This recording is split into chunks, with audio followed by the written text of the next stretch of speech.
Larnach takes a strike and the count 1-2. 23 unearned runs in their last 12 games, Danny.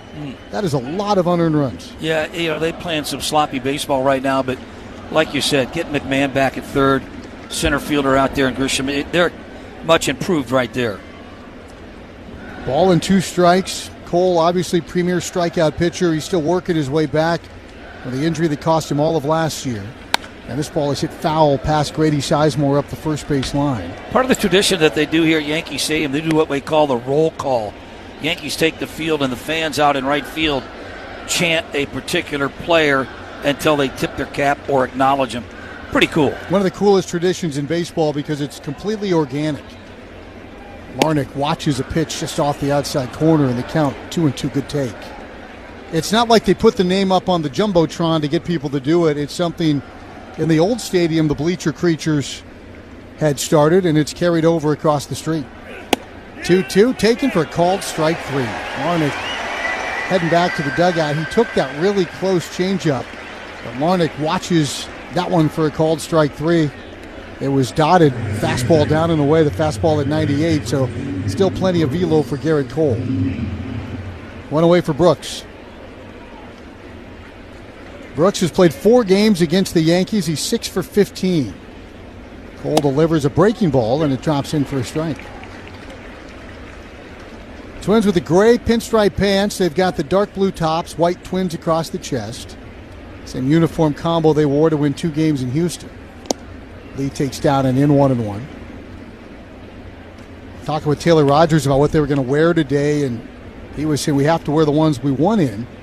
And then he kind of smiled and said, you know what the Yankees are going to wear.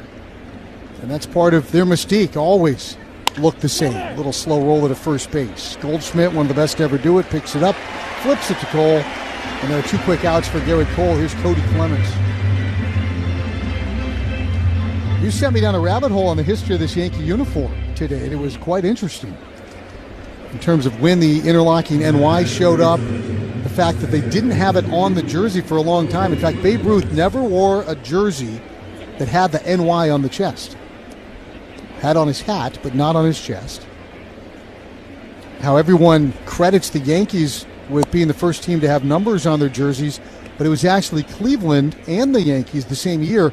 And Cleveland opened 2 days before New York, so they actually did it first. But they did in Cleveland, Danny, so that never registered on the historical scale. Cody Clemens awaits. First pitch high. They were one of the teams that, remember, they would issue their numbers out. Babe Ruth, number 3. He always batted in the 3 hole in the lineup.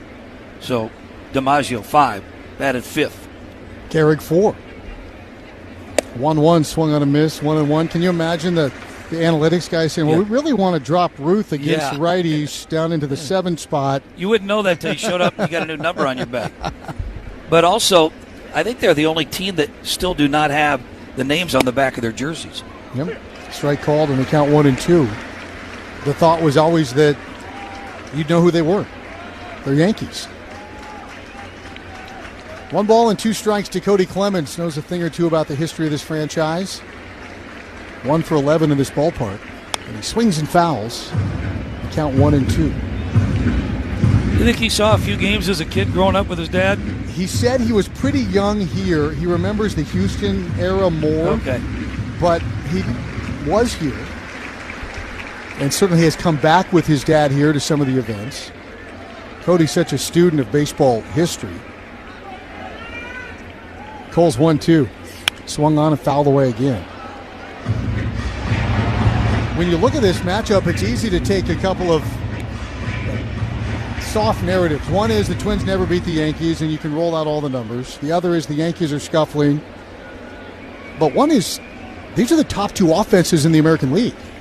This ball hit high in the air, left center field. A lot of room out there. Bellinger chasing after it. He's at the base of the wall, and it's gone into the opposite bullpen for a home run. Well, on cue, the team that has scored the most runs in the American League this year gets an opposite gap home run from Cody Clemens, and they lead 1-0. And the Twins score a first-inning run for the 7th time in their last 10 road games. 15th of the year for Cody. Breaking ball. Well, he squared that up pretty good. You were talking in Houston about what a complete hitter he is, including the opposite field power on display there. And that's the biggest part of the ballpark here.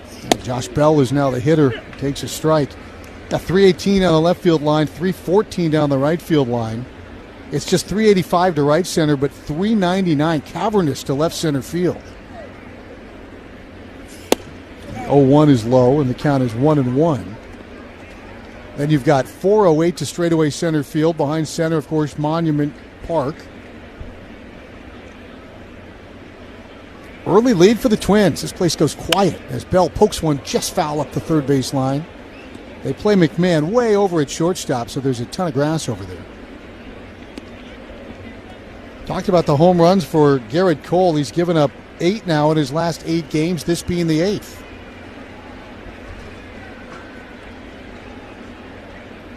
One nothing Twins. Here's the pitch. Popped off the hands, foul, third base side. It's going to clear the Twins dugout, land in the lower bowl. Ballpark still filling in. People commuting in. Looks like everybody. I don't know if they're giving away a white T-shirt today, but there's a whole lot of them out there right now. White jerseys, white T-shirts. Almost like a whiteout. 1-2 yet again. That's wide. Josh Bell has hit safely in 16 straight road games. Almost halfway to the franchise record held by our colleague Justin Morneau, who hit safely in 34 straight road games. 2-2, taken just off the plate. Garrett thought he had him looking. Started to walk down off the mound, but no challenge from Austin Wells. It was low. So 3-2 to Bell. Cole shrugs his shoulders. Pitch number 22 of this opening inning. Taps the rubber and delivers. Swung on and fouled down the right field line. Hit it well into the right field corner, and the count stays at 3-2. Josh Bell has played now in 13 games here. It's his 12th start at Yankee Stadium in a variety of visiting uniforms. Hitting just a $179 in this ballpark with 1 home run.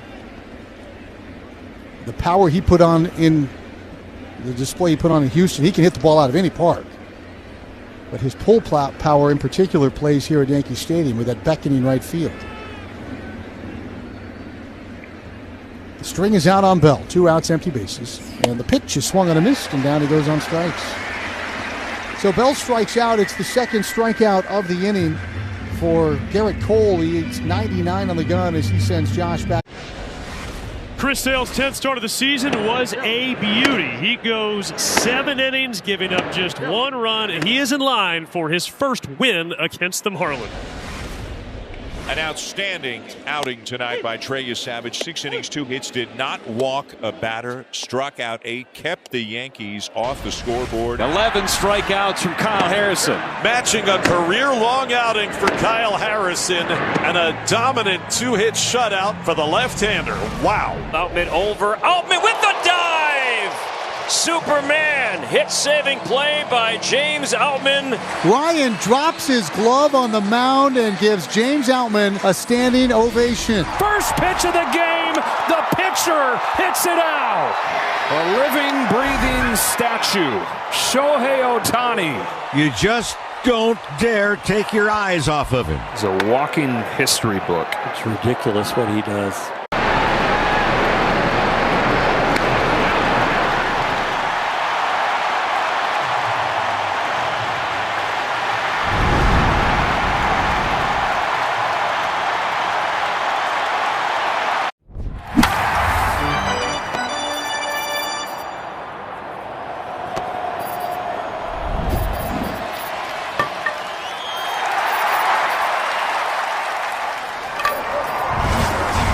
Well, Mike Paredes has to be excited. Danny, I ran into him walking around the streets of Manhattan earlier today.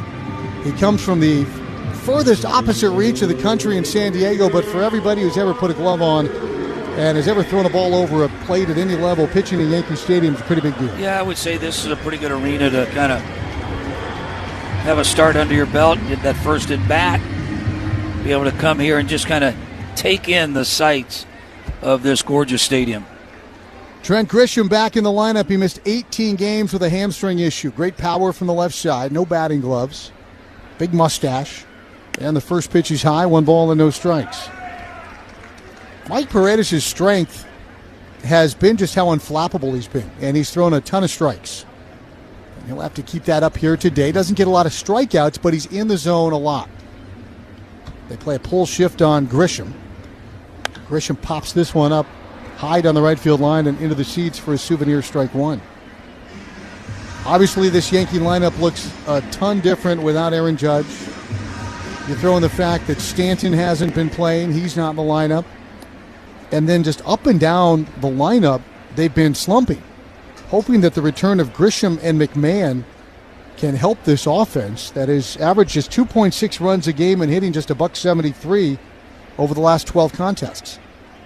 1-1, fouled away. And even with that slump, Danny, it's important to remember this is a team that's second to the Twins in runs scored. They lead the American League in homers and walks and stolen bases.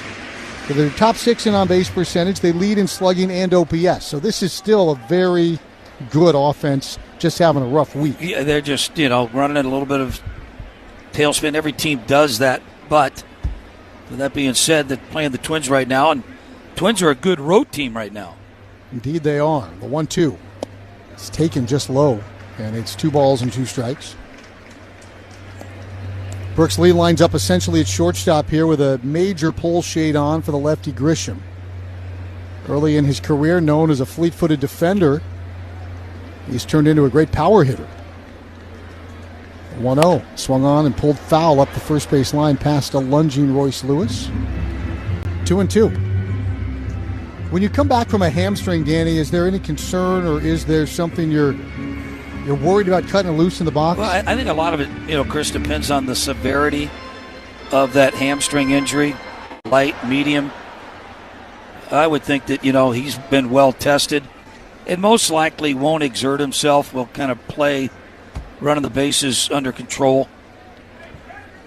Here's the 2-ball, 2-strike count, and it's on the way, and it's high, 3-2. So it's Grisham, then Ben Rice, and Jason Dominguez. Twins up 1-0. We're in the bottom of the first in the Bronx. 3 balls and 2 strikes to Grisham. And the pitch. Swung on and popped high in the air. Right field. Keyshaw going back. He's at the base of the wall. That one's into the seats.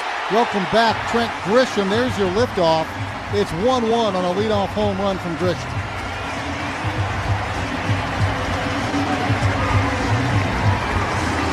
Now, nobody in the American League hits more home runs than the New York Yankees, and Trent Grisham missed 18 games, and he welcomed himself back with his 9th-round trip of the year. He didn't even get all that. He just got good backspin on it. Looked like it was something, Chris, off speed that Grisham actually went down on one knee with his follow-through. Ended up in the second deck in that beckoning right field. Now here's Rice, the DH. Big open stands for Ben Rice. He's been a revelation offensively. He watches high, 1 ball, no strikes.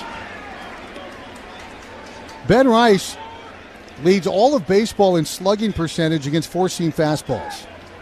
The guy who's second on that list is Paul Goldschmidt. He's going to bat 5th in this lineup tonight. 1-0 pitch, a breaking ball strike, and they're going to challenge it. So Rice will put his Ivy League thinking cap on and challenge this pitch, and I think he's going to win the challenge. There's a backdoor breaking ball that didn't get all the way back. And it's the ball. New York has 2 remaining. Voice of DJ Rayburn. It's 2 balls and no strikes now to Ben Rice. Rice has been quite the slugger here. Probably headed to the All-Star game, but he's just 2 for his last 25. 4th overall in slugging percentage in all of baseball.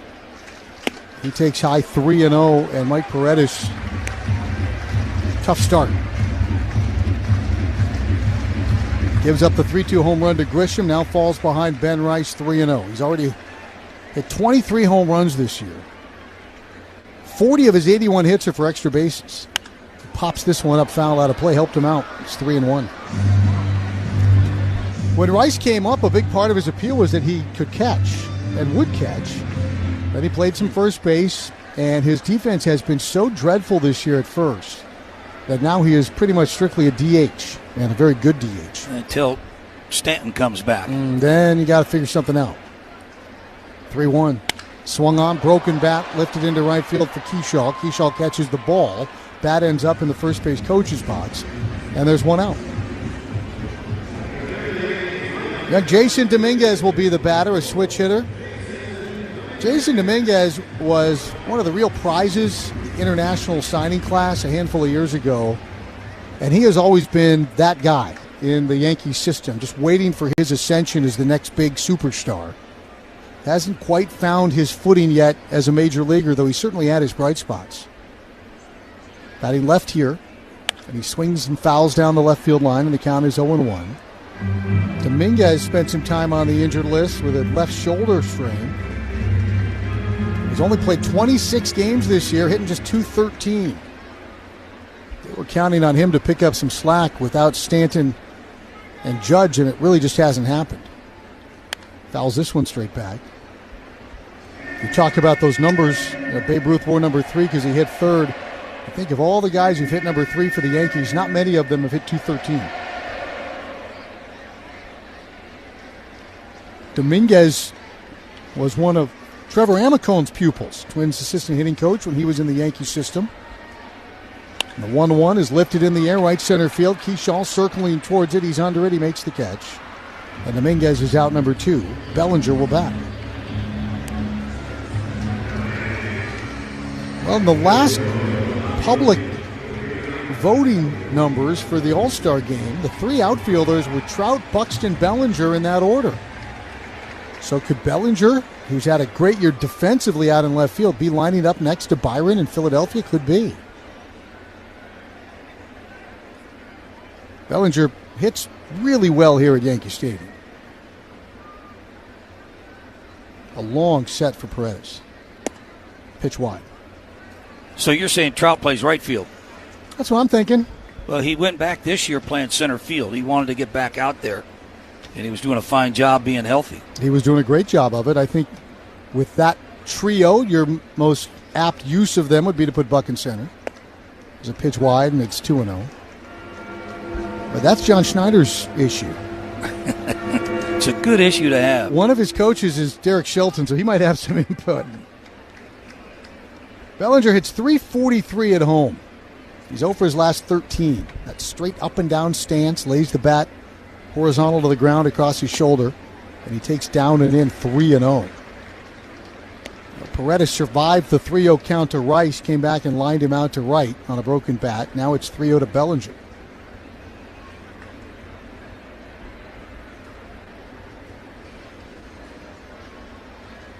Former Rookie of the Year out in L.A., and he takes ball 4, and he's off to first base. I think they're going to challenge this thing. Just challenging. It's a good challenge, I think, from Vic.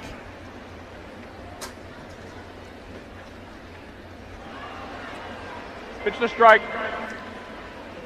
So the trip to first base will have to wait for Bellinger. It's now 3-1. Another astute challenge by Caratini.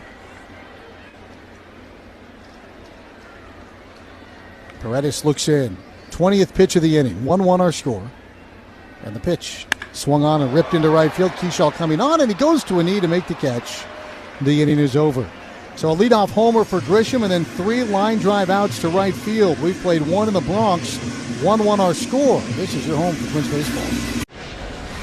Chris Sale's 10th start of the season was a beauty. He goes 7 innings, giving up just 1 run, and he is in line for his first win against the Marlins.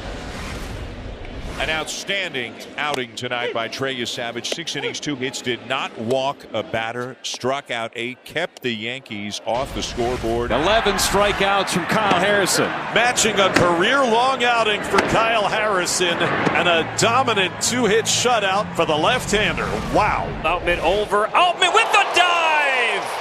Superman hit-saving play by James Outman. Ryan drops his glove on the mound and gives James Outman a standing ovation. First pitch of the game, the pitcher hits it out. A living, breathing statue, Shohei Ohtani. You just don't dare take your eyes off of him. It's a walking history book. It's ridiculous what he does. Oh, Crochet goes down awkwardly on the mound. ball in the hat. So whose ball is it? It's a good question. I'm going to have to ask that lady from Philly. Meanwhile, out in the Cove, this guy just sort of check and see what the score is. It's on Rizzo jersey trying to make the play on it. Could it be? Oh, Rizzy, he had it. He literally hit it right to him. That's why I'm retired, is what he just said.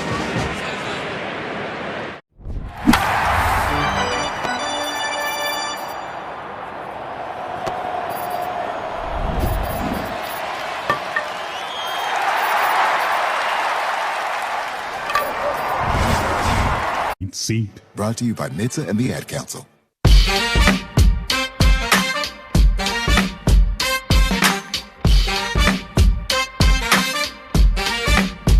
Royce Lewis leads off the Twins' second against Garrett Cole. 1-1 our score. Solo homers for Clemens and Grisham.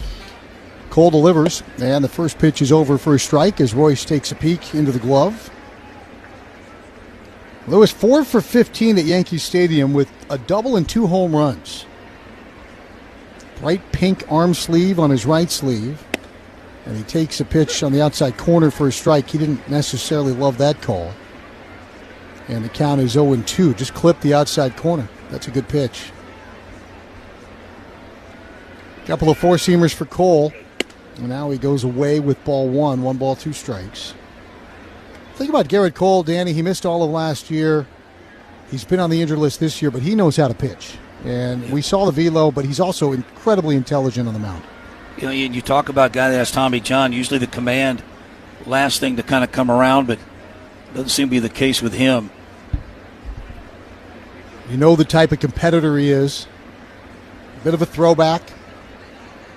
And he is the undisputed leader of this rotation. A rotation that took a hit today. As the pitch is wide, it's 2-2. We were supposed to see Carlos Rodon tomorrow, and they had to put him on the injured list today. One of their top arms in the minor leagues also went on the IL with a shoulder issue.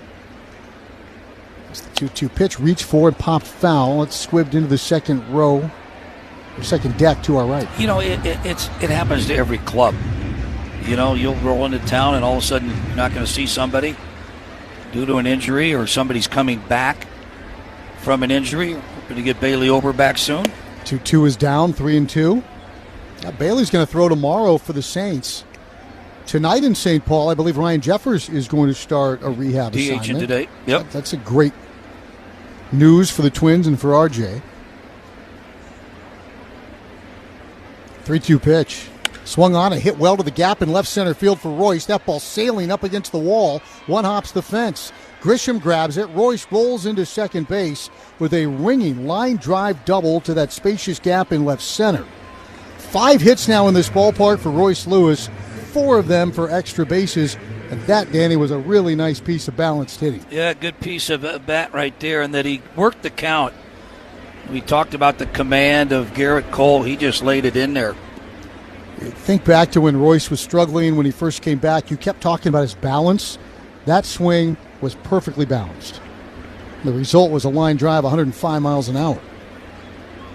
There's Caratini. And the first pitch inside part of the plate for a strike. Well, this is something you've preached forever. Leadoff double, you have to score him. Somehow, some way, Danny, that guy's got to come home to roost. You know, and when you've got a pitcher out on the mound that knows how to counter that and what that hitter's trying to do up there, and Cole's one of those guys that managing the game right now. 0-1 strike called. Muscled that one in at 98, and the count is 0-2. Still has the velo. One thing about Caratini, when he bats, he kind of dives toward home plate. A lot of times he'll take that inside pitch because he dives out over the plate, and it kind of locks him up. 0-2. Up top, he started to swing and held up, and it's 1-2. In addition to the four-seamer, the lefties will see the curveball and the changeup. Primarily the slider to the righties instead of the curveball. But Cole can throw any pitch in any count. Nothing but heaters so far. Here's the 2-1, swung on a foul away. 4th straight fastball. Well, you can tell what Garrett Cole's scouting report is. I'm going to throw my fastball by him. I don't think he can beat me. Caratini had a great month of June. His OPS over 1,000 the last 24 games. Assuming the main catching duties with Ryan Jeffers sideline. And he pops this one up. Right side, Chisholm back from second base. Dominguez coming in from right. Dominguez calls him off. Jason makes the catch. Runner cannot advance from second. Cole wins the battle with nothing but fastballs. 5 straight heaters to Caratini produce out number 1. Now it's Ryan Kreidler's turn. Well, the brawl in the ballpark is coming off the top rope at Target Field on Friday, July 10th. That's Hall of Fame weekend. Twins are hosting the Angels, and All Elite Wrestling's putting on a show and a post-game event. Special ticket purchasers receive a Twins and AEW co-branded baseball hat. So get your tickets at twins.com/brawl. Ryan Kreidler awaits. Pitch rolled towards shortstop. Lewis takes off for third. Scooped up by Caballero, and he throws out Kreidler. So Royce advances on the ground ball out to shortstop. He's 90 feet away, and it'll be up to Tristan Gray to get him home and break the 1-1 tie. Gray fighting it a bit. He's 0 for his last 10. You know, Danny, we've seen a lot of swing and miss from Gray, and it's been that breaking ball down and in. He might be hoping that Cole just throws him fastballs. Well, I'm sure he's up there hunting for the fastball, but yes, he's had a tough time chasing the slider down and in. First pitch is taken for a strike. That was a fastball, and the count is 0-1. 98 clip in the bottom rail, pretty good location. Can't do it a lot better than that. He needs to learn to either lay off that slider or learn to hit it. 0-1. There's the breaking ball, and he fouls it back over the screen. 0-2. Straight change right there but still, straight change at 89-90. So everything is still pretty firm with him. Nothing soft about Garrett Cole. No balls, 2 strikes. Twins got a leadoff double from Lewis. He's at third. 1-1 our score in the top of the second. 2 outs and an 0-2 count to Tristan Gray. Pants hiked up Knicker style. Crowd getting behind Cole. Garrett delivers. And there's the pitch we're talking about, and it's taken down and in. 1 ball and 2 strikes, the slider. So we laid off that one.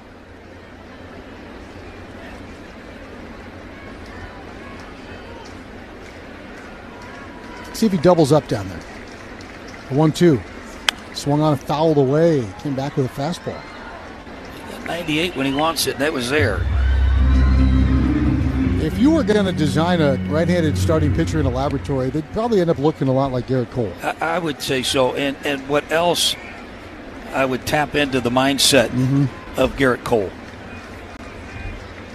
Yeah, he's a modern-day horse. He's got the broad shoulders, the big arm, smooth mechanics, and a lot going on between the ears. The 1-2.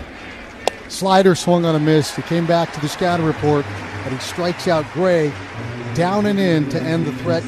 Puedes ser el dueño de grandes momentos del béisbol. MLB Auction te permite participar en la subasta de bates, bolas y jerseys autografiados, con artículos de tus equipos de grandes ligas favoritos, leyendas y jugadores. Visita auctions.mlb.com.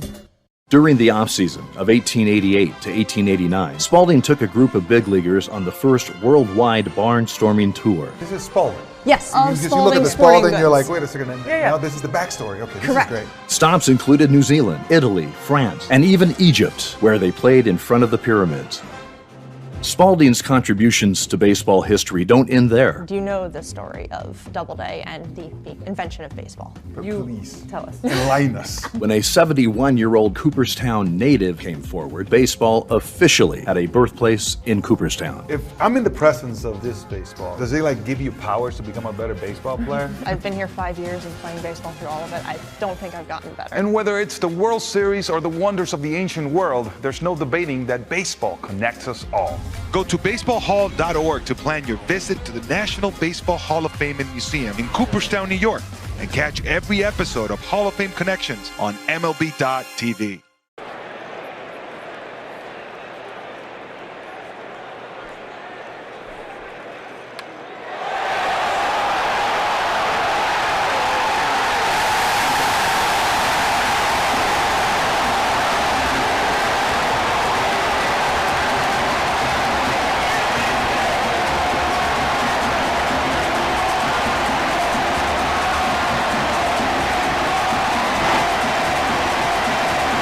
outdoors. With a flexible interior, the Ford Explorer adapts towards your needs. Visit your local Northland Ford dealers to find the perfect Ford for you. Plus, a great offer to go along with it. Based on 1977 to 2025 CY industry reported total sales. This is the Treasure Island Baseball Network. Now, veteran Paul Goldschmidt leads off against young rookie Mike Paredes. Goldschmidt having a renaissance in the Bronx this summer. Paul leans back in the box and he swings and misses, and the count is 0-1. A guy whose permanent baseball home is probably going to be in upstate New York. I think he's probably going to end up in Cooperstown someday. The glove, the bat, the longevity. Heck of a player. Again, number 2 in slugging against four seams this year as a pitch wide 1-1, and that's at the age of 38. Yeah, he's going to have to play a little bit longer than that. And second among active players in pretty much every offensive category to Freddie Freeman. The 1-1 swung on and fisted into the seats. 1-2. He played 26 games in the month of June. He hit .297, the OPS of .885, and he drove in 22. But he's 0 for his last 16. He's down in the count 1-2 to Paredes. Pitch. Inside, 2-2. Well, he just won every Gold Glove when he was in Arizona there for a long, long time. Always put up big numbers. Of course, Arizona is such a great hitting environment. Now the 2-2. Swung on and lifted in the air to center field. A lot of room out there for Kreidler. Back pedals underneath it, makes the grab. One away here in the second. All 4 outs, fly ball outs, since the leadoff home run by Grisham. Jazz Chisholm is the hitter. It seems like there's always one guy in the Yankee line who is polarizing. And Jazz Chisholm is polarizing. He's an electric player, but he can also find himself in the middle of some weird circumstances. Like when he took the field with a blow pop in his mouth a couple of weeks ago. That didn't sit well. But the man can play. He's at second base tonight, and he pulls one fouled on the right field line. Third in the league in stolen bases. Didn't he come out and say he wanted to join a 50-50 club or 30-30? He says a lot of stuff. And he said it when he only had like 2 home runs. I'll tell you, he's keeping some pretty good company in terms of his stolen base pace as he takes upstairs. He's swiped 26 bags in the first 86 games. Here's the complete list of Yankees since 1932 to do that. Your old teammate Chuck Knobloch, your old rival Steve Sachs, Ricky Henderson, the greatest of all time, and the legendary Mickey Rivers. That's the whole list. This one popped up. Back at first base, Royce is there, Clemens is there. Cody calls everybody off, and Clemens underneath it to make the catch. There are 2 away.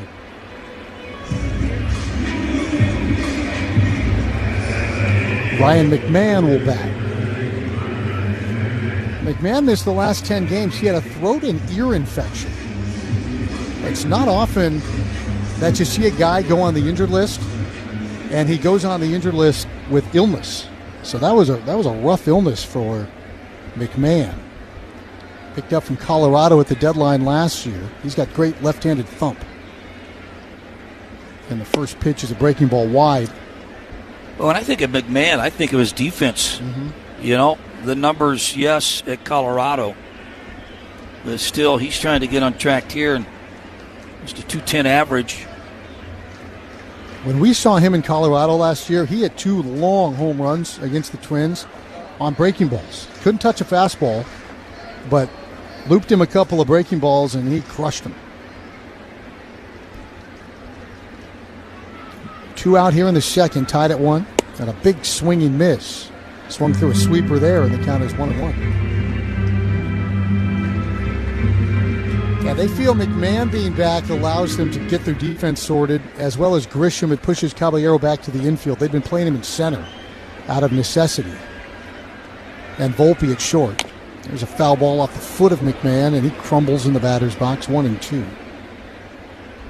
That's one of the great mysteries here, too, Danny. What happened to Anthony Volpe? He looked like the second coming. He could run, he could hit, he could steal bases, and he has just completely fallen to the wayside. Well, I think there was a lot of hype surrounding him Local kid.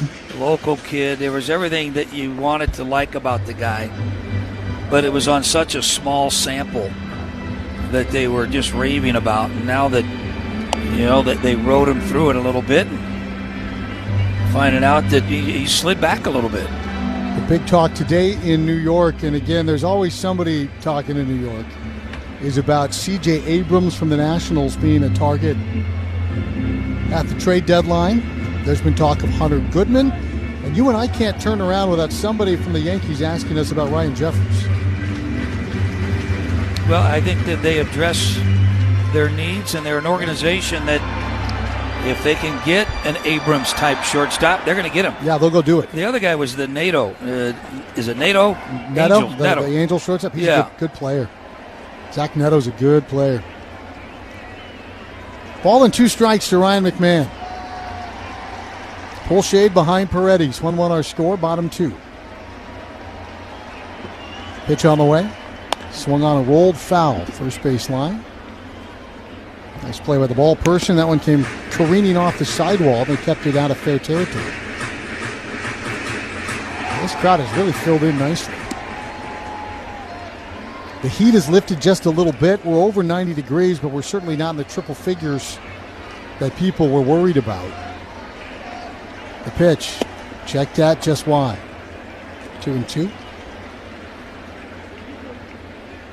Certainly a hot day in Midtown today. New York's got World Cup fever. They've got Norway playing Brazil in the Meadowlands on Sunday.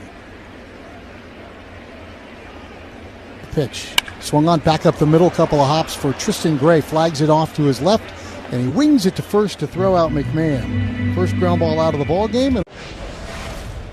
Ketel Marte, for the first time in his career, has homered in 4 consecutive ball games. He's homered in 4 straight, 5 of his last 6. That's 17. 1 earned run, 2 runs on 1 hit, no walks, and 9 strikeouts for Turk Skubal. Just nice to see him get back to being dominating Turk Skubal, because this is the guy we're going to see a lot of the rest of the year. 7 scoreless innings for Christopher Sanchez tonight, lowers his ERA to exactly 2.00. It's a long home run for Junior Caminero. He's homered now in 5 consecutive games. He has 8 home runs in his last 7 games. Those are video game numbers. What a start for Cade Cavalli. Ends his night with an even 100 pitches, strikes out a career-high 13, and gets some love from his teammates and coaches.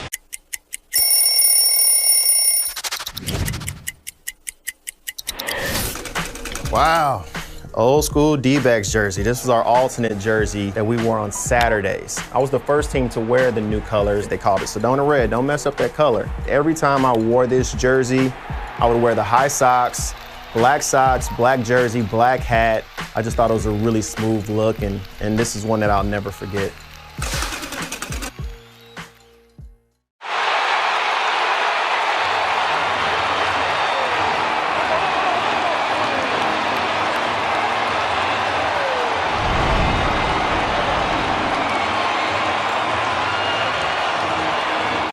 Take the numbers, and hopefully I can, finish off this year as good as I started with runners in scoring position. Yeah, he also gave credit to just staying with the process, something he developed late last year, and he stuck with it even though the first couple months this year were slow. Let's see if we can't get some ducks on the pond for him here, you guys. Yeah, he's been great, and last year was one of the few trade deadlines where Josh wasn't dealt, and then he really picked up speed and finished strong for the Nationals, and he has been awfully important to this Twins offense. There's Luke Keyshaw. Keyshaw takes down and away, 1 ball, no strikes. And Danny, quietly, Luke has gone about the business of time. He has. He's comfortably down in that number 9 hole. I think also playing out in the outfield. Ground ball, and that's a foul ball. Just a whisker foul up the third base line. That would have been extra bases. Chris, playing the outfield, you relax a little bit. You can kind of just decompress a little bit out there. Whereas you play the infield, you're in on every pitch. Your focus is watching the setup. I hear what pitch I've got to anticipate. Whereas in the outfield, you just got to look around and say, okay, I can cover there, ball in. I can start thinking about my hitting. Even when the move was made, Grady Sizemore, Derek Shelton both said, hey, we think maybe being a little further from home plate, let him relax a little. And you see him trying to pull the ball there, Danny. That's also changed a little bit. He was working on pulling the ball in BP today. He swings and flares this one towards Jazz Chisholm Jr., and he makes the catch for out number 1. Might have broken his back. Treasure Island Resort and Casino, the exclusive casino partner of the Minnesota Twins. Explore more of the island with a relaxing getaway. Maybe, All-Star break, good chance to do that. Book your tickets at TICasino.com. Here's Trevor Larnach. He's hitting 5 straight against the Yankees. First pitch to Trevor is a strike called 0-1. Struck out looking in his first at-bat. Hitting over 400 the last 2 weeks. Boy, and he's been wearing out the gap in right center. Hard contact. Takes down and in the count 1-1. He's a great study, Danny, in what we were talking about with Tristan Gray, learning to cover up that hole down and in. That used to plague Larnach, and he's figured out kind of how to deal with it. He takes another one down and in there, 2-1. I think that pitch just kind of locked up a lot of good left-handed hitters. A good slider. They present it well.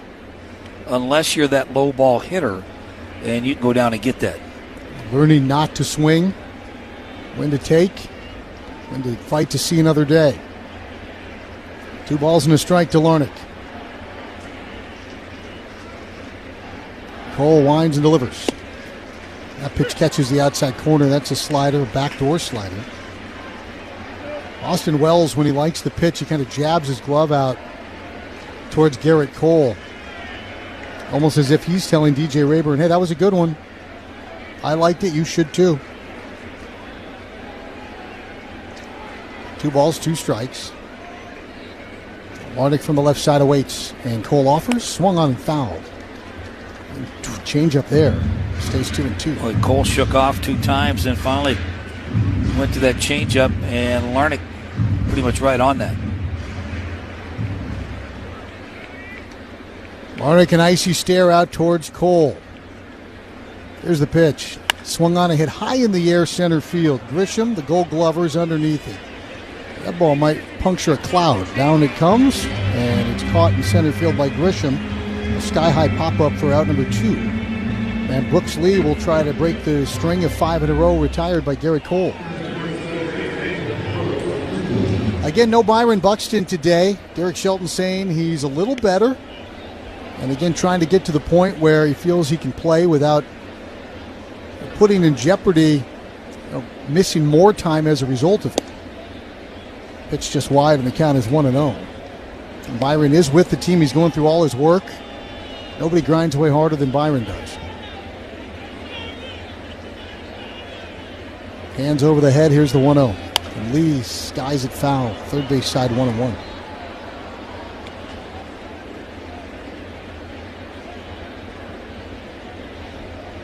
Eight-game hitting streak for Brooks. Over the head, here's the pitch, and that one's down and in. Tried to hold up, and they say he went, and the count is 1-2. It's the one where he put the brakes on Danny, and the whole body just kind of contorted through the zone.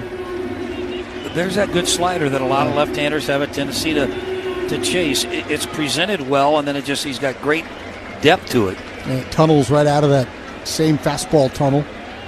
2-strike pitch, fouled straight back. It came back with the heater. He loves the heater. He's 98. I really thought he'd go back down and in again. But options here, he's thrown in that one really wicked slider and then 3 fastballs. We know Brooks eats fastballs. 1 ball and 2 strikes. Here's Cole. Swung on and fouled away again. There's the slider.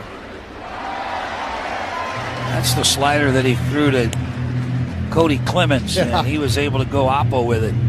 Yeah, that one was supposed to be either down and in or on the back door, and it was neither. It was backed up right in the middle of the plate. Got away with that one. A couple of napkins blowing around in right field. On a sticky night, Yankee Stadium, 1-1 score. Here's the 1-2 pitch. Swung on a miss. He got him on a slider. Pardon me, a changeup. It was down and in, and it was filthy. 4 strikeouts for Garrett Cole. He's retired 6 straight. He's aboard ahead of Corbin Carroll. determined last year the first 30-30 season in D-backs history. Corbin Carroll lines it to right. And it's off the wall. Marte coming around. Corbin Carroll, he's going the distance. He's going for speed. 94 down and in right in his wheelhouse. Thought that ball had a chance to get out of here off the bat, but it hits at the base of the fence out there. And then one of our favorite things to watch, Corbin Carroll legging out a triple. High in the air to right. Carpenter back to the track. He's back to the wall. And it's gone. Halfway home to the cycle for Corbin Carroll. It's his first of the year, and it's 5-0 Diamondbacks to the bottom of the second. Breaking ball down and in slider, battling, trying to locate that pitch. And that's not where you want to throw it to a lefty, especially when that lefty's named Corbin Carroll. 2 big blasts. The bubblegum blowing contest. It was fun. It was at a time when Topps included bubblegum in their baseball cards. And that was the gum we used. These are all my baseball cards. The Topps one is right there. It's developed into somewhat of a big nostalgic thing. And there are a lot of people that, you know, that's one of their favorite baseball cards. It's kind of crazy.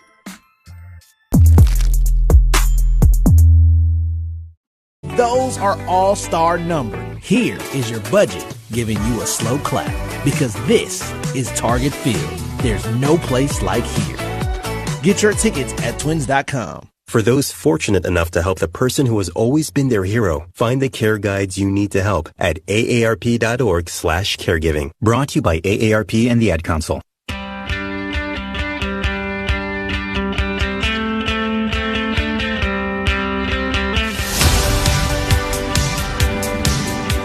Good news and bad news from Yankee Stadium. The good news is it's been so hot and muggy, a little rain is going to cool things off. The bad news is the tarp is on the field, and they are expecting what the Weather Service describes as heavy rain for the next 50 minutes. So the tarp is on the field. It is not yet raining here at Yankee Stadium. They've got that big old white tarp stretched out all across the playing surface. They've been conferring earlier. I believe the rain is supposed to arrive right at the top of the hour. Speaking of the top of the hour, before we go any further here, as I think Aaron Boone's out looking for an explanation with the umpiring crew, why don't we go ahead and pause 10 quick seconds for station identification on the Home Defense Baseball.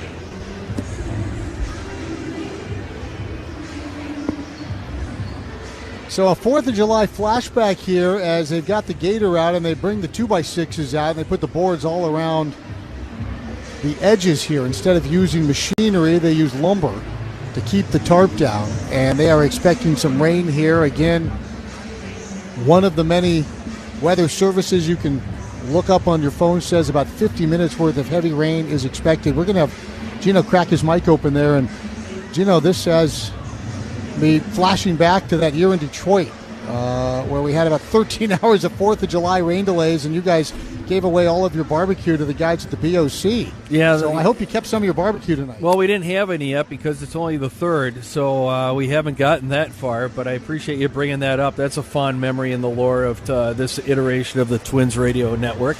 Chris, very quickly before I take it back from you guys, depending on the length of this comes into play with the Yankees' plans, whatever they may be, for tomorrow, with the news that Rodon won't be able to go and they're putting him on the disabled list. Well, I would think so, and I would think definitely that they are scrambling. 3-2 pitch. Gonzalez lines it under the glove of Bobby Witt Jr., and the White Sox will walk it off. 7th walk-off of the season. Foster Griffin, 7 shutout innings, an unearned run, and 3 hits allowed. He struck out 9 for the 3rd time this year, matching a season high. A 3-run go-ahead homer! Oh my goodness, that is unbelievable. Long gone off of the bat of Kyle Tucker. A majestic blast for Dalton Rushing. 3 straight games with a bomb for Betts. 9 in the 6th, 10 for the night. That is insane. 3 home runs for Hunter Goodman. He is all smiles, and the Rockies take a commanding lead. Puedes ser el dueño de grandes momentos del béisbol. MLB Auction te permite participar en la subasta de bates, bolas y jerseys autografiados, con artículos de tus equipos de grandes ligas favoritos, leyendas y jugadores. Visita auctions.mlb.com.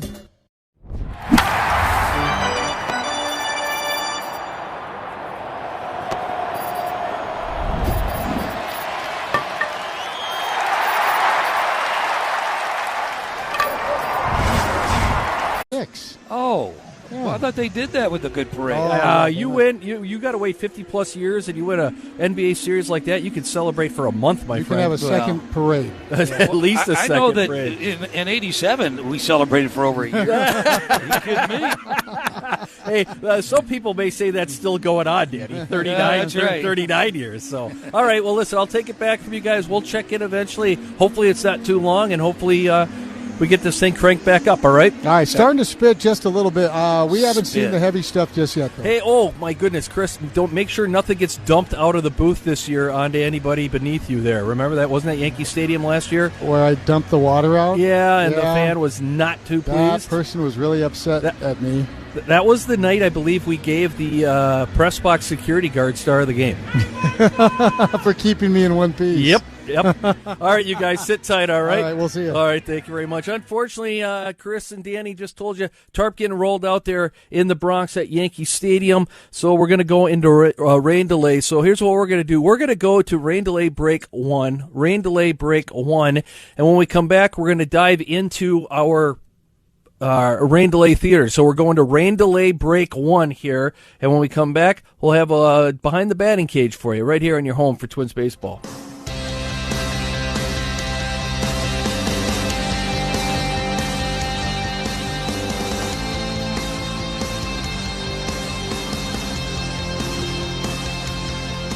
La Playa can sound like, for others, it's. But this is our playa. Corona. La Playa awaits. Relax responsibly. Corona Extra Beer. Imported by Crown Imports, Chicago, Illinois. Shinedown returns. Dance Kid Dance, Act 2.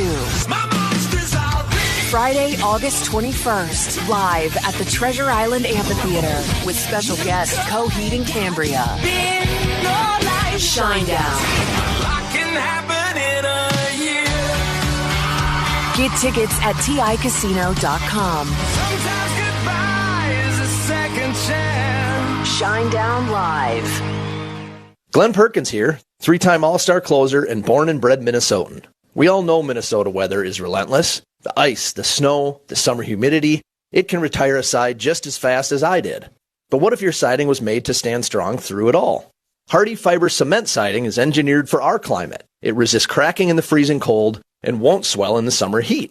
You get the timeless beauty of wood with lasting protection and low maintenance. Your home deserves the #1 brand of siding in North America. Learn more at jameshardy.com. We know you expect premium performance and dependable durability from your Case IH equipment, and you should demand the same from the parts you put inside it. Only Case IH genuine parts are guaranteed to perform to the same rigorous standards as your Case IH equipment. They're engineered to work harder and last longer so you can maximize your uptime and minimize your maintenance intervals. Others can imitate, but none can replicate. Nothing beats the original. For Case IH genuine parts, visit Johnson Tractor in Wisconsin.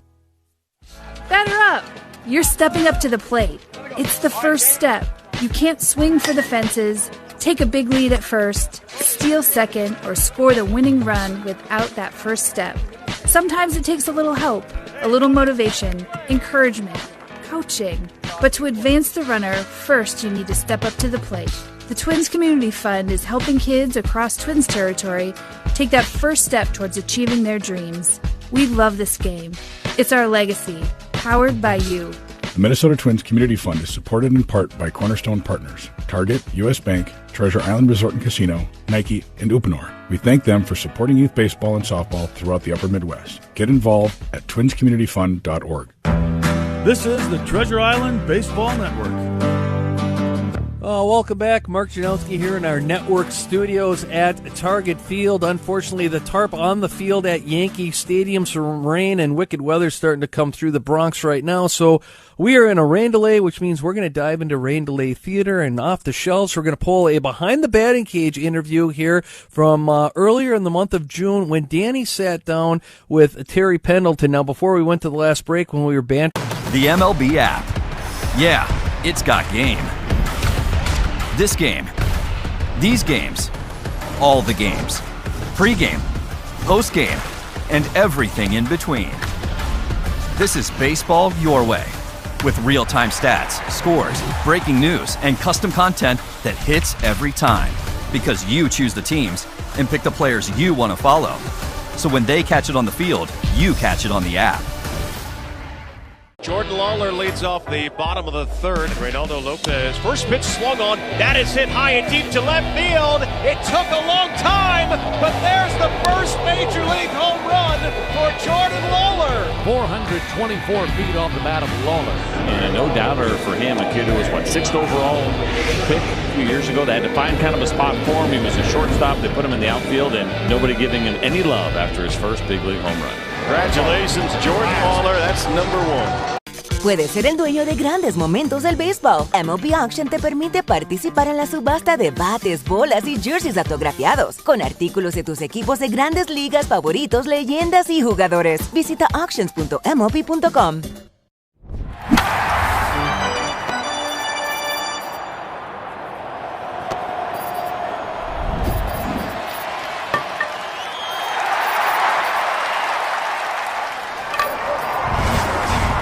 We can say more with the Braves because I've worked after baseball with them for 20 plus years, for so long. So I spend more time. I know more of the people on this end now. I don't know the young players in St. Louis now. But the St. Louis alumni, they really do a great job of trying to keep us in touch and informed and coming in to participate in different things if we possibly can. What some of your favorite memories as a baseball player? And I know that you probably look back in 1984, in particular, July 18th, your major league debut.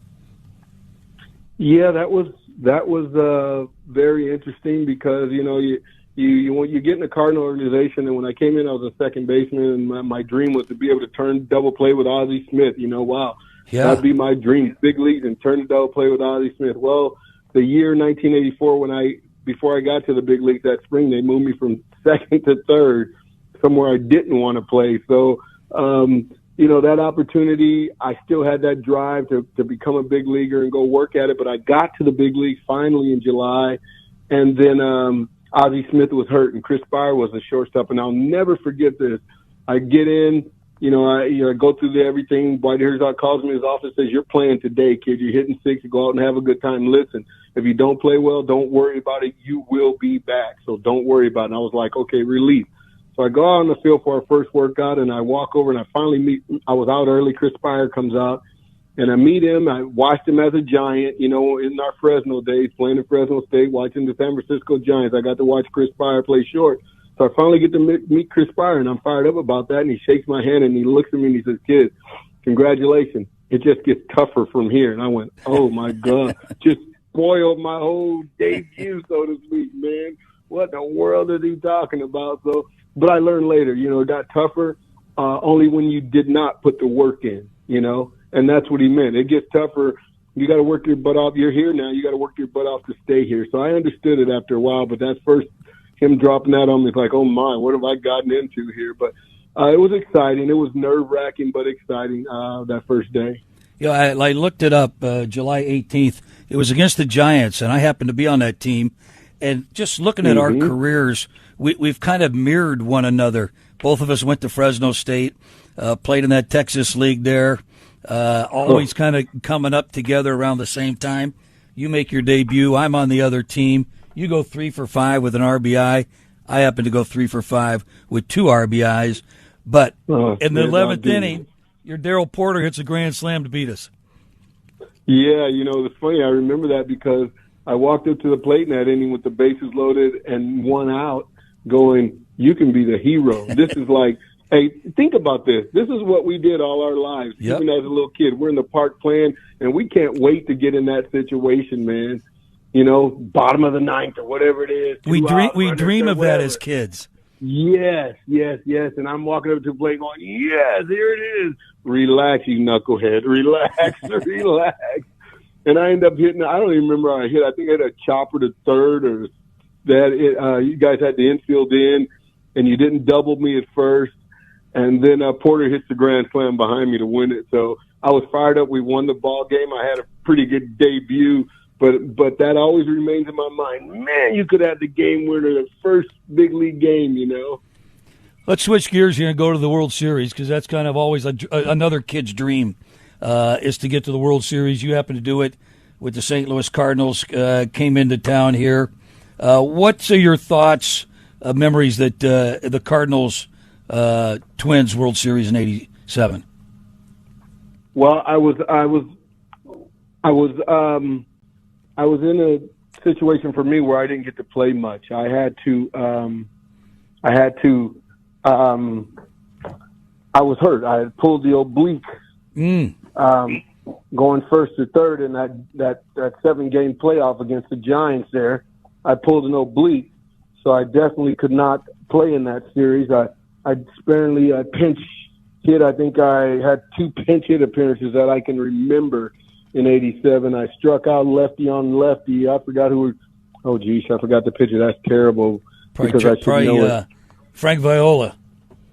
No, it was one of your relievers that came in that I know. I mean, I think we grew up in the same area. Geez, this is terrible. But the other time I bunted, I sacrificed bunted in another situation, so I didn't get to play. That was a series. Tom Lawless, you know, his world famous home run bat flip. You know, that's because my rear end was on the bench watching, and he was playing third. Hey Terry, I got to tell you about that home run, because he hit it to left field, and I went back to the wall, and it hit a pillar over the fence and deflected and hit the bill of my cap, and it dented it. And I go, I got lucky right there. And then I saw it later, Wallace flipping his bat. That, you know, people talk about people, you know, showboating today. We were showboating back then as well. Yeah, there were times to, and there were times not to, and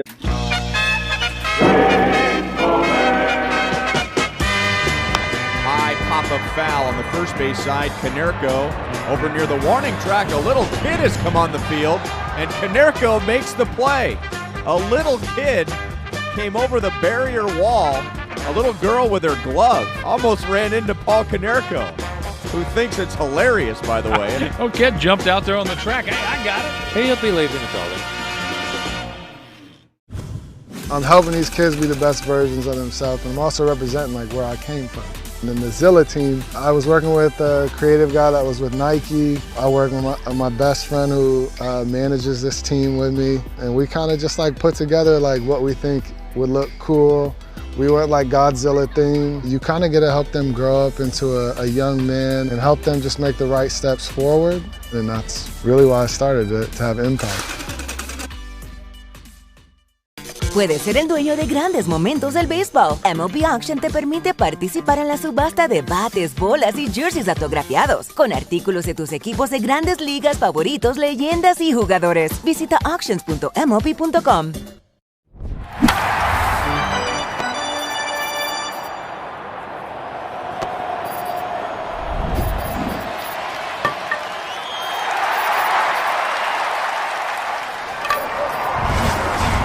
Morris against the young up-and-coming stud in John Smoltz.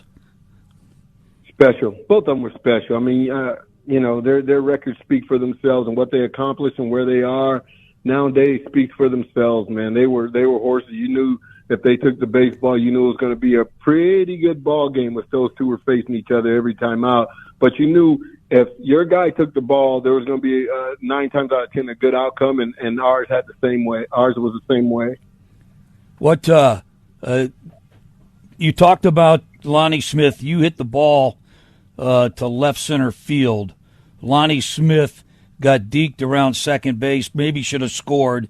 Didn't. What do you take from that? What have you heard as to why Lonnie Smith got a little caught up there at second base? Well, I think the whole deal, a lot of people will say Lonnie got deked on that. Yeah. And we may have gotten deked, but the toughest part, as you know, playing the outfield there, the toughest part about that whole deal is if you don't see the ball off the bat when it's hit, you're going to have a hard time finding that thing, Mm-hmm. And it's not, you may have an easier time because you played there every day. We did not. So when that ball was hit off the bat, Lonnie, whether he got deked at second or not, he still could have scored if he had picked the ball up or the third base coach up originally. Now, I don't know for a fact whether he picked Jimmy Williams up right away or if he stopped to look for the ball. It looked like he stopped to try to find the ball. He saw the outfielders, but he didn't know if they were going to make the play or not because he couldn't find the ball. So that's what held him up at third base. Terry, you talked about the play at second with Gagne and Knobloch. That's kind of a design play. You try to deke the runner. I'm going to go on record. If you look at Lonnie Smith, he's looking at the outfielder. And as an outfielder, I put my glove up like I was going to catch it. And I believe it. I think that's what he saw as to why he held up, and then he advanced only to third base. Yeah, well, the deke, for whether it's from the infielders or yourself, or a puck out there, was definitely, I think, the deterrent in him not scoring. I think that really stopped him from scoring because he really had to stop because he didn't know if he was going to have to tag second and go back to first or if he could keep on rolling, and I think that was the difference in it. Can we go? You did a podcast, and I'm just wondering if we could turn that on. You talked about the blowers, the air conditioners, and it's I played there for 5 years, and I've seen some of those flags blow too. But can I just play a little piece of it to see what your response is to that? All right. Who did the St. Louis Cardinals lose to in 1987? Minnesota Twins. Okay, who did the Braves lose to in 91? The Minnesota Twins. Did the Minnesota Twins lose a game at home in either of those two postseasons? No. Okay, do you know where I'm going to go? Yes. Can I get on the record? Yes. Okay. Metrodome, the Baggy, tough place to play, a lot of noise, but there might have been something else going on. You believe that the Minnesota Twins... It's not a belief. Okay, so you know the Minnesota Twins had an advantage every home game. Again, we're going on the record. Mm-hmm. Okay. Explain to everybody what you know. We're talking about power. We're talking about bling. This is the stuff that puts people in the seats. Ruth's adoring fans pitched in to gift a crown fit for the home run king. How come the fans didn't, put something together for him? They gave you a nice round of applause. Good job, Carlos. That man is 42 years old. I'm only 22. Until that man stay on that mound, nobody gonna take me out of this game. Okay, let me see what I can do about it. Right now, I feel like I can go over there and go placata right now on the field just because I held this batter, Willie Mays. I'm not giving it back to you. You need it back? Get back. Okay, you can continue talking. And you're just going to hold on to it? Yeah. Hammer and Hank became baseball's all-time home run king. Hank Aaron flipped the bat, pointed to the outside, and said, placata. And every single Triple Crown winner has been inducted into the Baseball Hall of Fame. So it looks pretty good for Miggy. Just saying. Go to baseballhall.org to plan your visit to the National Baseball Hall of Fame and Museum in Cooperstown, New York, and catch every episode of Hall of Fame Connections on MLB.tv. Puedes ser el dueño de grandes momentos del béisbol. MLB Auction te permite participar en la... They didn't get it, understand it. So Ozzie says something about it after game 2. And we come back for game 6, and all the banners are gone. They've taken them down. Every single one of them they've taken down. But it was obvious at certain points. I'll pick out a couple of things in the 91 World Series. Everybody knows that great play that Kirby Puckett made against the plexiglass, right? That ball's 10 rows up in the seats. Ronnie Grant crushed that baseball. Kirby Puckett catches it on the plexiglass. We hit 1 home run in Minnesota. I think we hit 1. I believe it was 1 in 91. 1 home run in Minnesota. 4 games. 4 games. We hit 1 home run in Minnesota. We had some guys hit the ball at the ballpark. We hit 1 there. We come home and we probably had 9. We hit 1 in Minnesota. The 1 home run we hit, I hit a line drive to center field. Didn't get up in the air. Line drive to center field, out of center field. That was the only home run we hit in Minnesota with our ball club and their pitching staff, which to me wasn't very good. Wasn't the best I've seen. Well, Terry, I thought we had a pretty good pitching staff in '91 with Jack Morris and Scott Erickson, Kevin Tapani. You guys had the flip side too, but you firmly believe that there was somebody behind the curtain controlling the blowers. You have to keep the air in it to keep that roof elevated. I get that. There was I wish I could find the article that actually came out, and I want to say 2004, 2005, around that time. If you can do some research on your guy that was controlling it, he's the one that came out and made it evident that it was being done. You're not the only one that has said that. Bobby Valentine, when he was managing the Texas Rangers, came in and put tied ribbons around the big intake blowers right behind home plate. So he wanted to see how what was going on with that, because he also felt that there might have been some shenanigans going on with controls of the blowers and air conditioning units at there. Well, through all that, and let me go back and clarify something. Through all that, and you talk about your pitching staff. Your pitching staff was really good, but I thought in that playoff segment, in that World Series segment, I think your pitching staff had been, I don't know if I could use the word worn, tired maybe a little bit. Mm-hmm. I can't deny what they did over the course of the year. I would never count those guys out because they were dogs. They were horses back in the day. There's no doubt. The people are welcoming, they're loving, they're caring. So if you're looking for a familial feel, definitely Asheville. It's Asheville. That's all you got to say. Yeah. They're excited to be back and back on their feet, so it's been awesome to see the rebuild. Winning or losing, everybody's there having a good time rooting us on, so I've always enjoyed that the whole year. You play here at the tourist park and you feel like you're back in the old days playing real baseball. Nestled right into the mountains there. That's right on a cliff.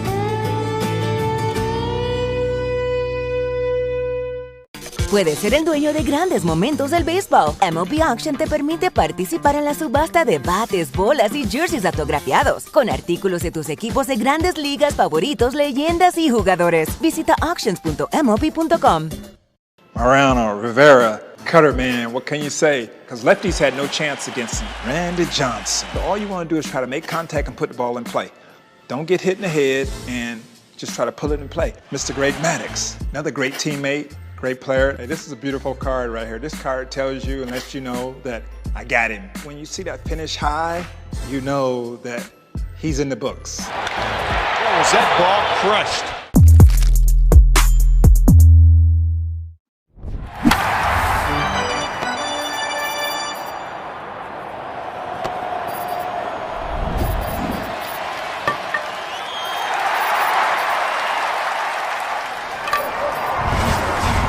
Gant that popped up, and then they might have walked somebody, load him up. Sid Bream has a chance, hits into a 3-2-3 double play. Herbeck hits into a double play late in the ball game. Paul Sorrento in the ninth inning. He has a chance with the winning run at second base. Strikes out. Pena strikes him out. I lead off the 10th inning with a broken bat double, and then they bunted us over. And they walked Puckett, walked Herbeck, and then Gene Larkin comes off the bench, first pitch swinging, gets the base hit, game over. Yeah.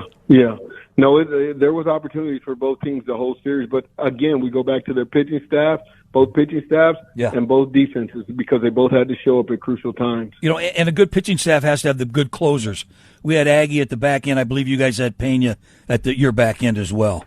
Yes. Sure. Well, you guys, both teams had guys to get to them too, which that's why we were there. That's exactly why both teams were there. Out of the 5 World Series you've been to, you recognize 1991 as kind of the creme de la creme one? Yes, I would. Oh my, yeah, I would say that for me as a player who play every day, I would definitely say that. The 85 World Series was tough, and I think we had the starch taken out of us on that play at first base in the 9th inning of Game 6. We came back the next day, and it was absolutely tough, man. When I look back and look at each other and the whole deal there, it was tough. We were still agonizing over the one that got away. I think, when you look at the 85 team, I think after 8 innings, we were 81-0 with a lead, I believe it was. And after 7, we were like 71-2 or 3 or something. So at 7 innings, game was over, basically for us. And so that hurt. But I think in going into those different series, I think every team that we faced in those series, there was a reason they were there, man, because every team we faced were really good. Let me ask you, I was looking up, you have a Donruss baseball card out there that is misprinted. Yes, I've seen that a million times. Baseball cards, I don't know what they're worth, the little value different depending on the players. Yeah. Does that card have increased value because of the misprint? I have zero idea on that. You know what? I do not even sign that card. You don't? I don't sign it. I've signed the back of it because the back has Terry on it. The front has Jeff. I'll sign the back every now and then, but for the most part, I don't even sign the card. I don't sign it. And most people get so upset with me. I say, I'm sorry, I'm not signing this card. So, yeah, they have a problem with that. I think my godmother has probably the only card I think I've signed was for her. That was it. And that happened in 1991 or 2 when I signed that card for her. So it's been a while. You see all the players today with the arm guards and elbow guards, hand guards, shin guards. I recall Terry Pendleton was one of the pioneers in wearing a forearm guard when you played. Yeah. When did that start and why? Well, let me just say this to you. Terry Pendleton is upset with himself now because he didn't start that company many years ago. That's number one. But here's what happened. I was in Double-A. In the spring training in Double-A, I got hit with a fastball up and in spring training, and I put my arm up, to kind of shield my face, and it hit me in my wrist and fractured my wrist. I didn't know. I went out and played the next inning, slid in the second, trying to break up a double play, put my hand, you put your hand down sometimes, and that didn't feel good. But I went to bed that night at spring training, and I didn't get 1 ounce of sleep, so I knew I had something wrong. So I get to the doctor the next day. They had 4 of us that need examining. They x-rayed all 4 of us, and they said, everybody's good but 1. And I raised my hand because I knew exactly who it was, and I had a fractured wrist.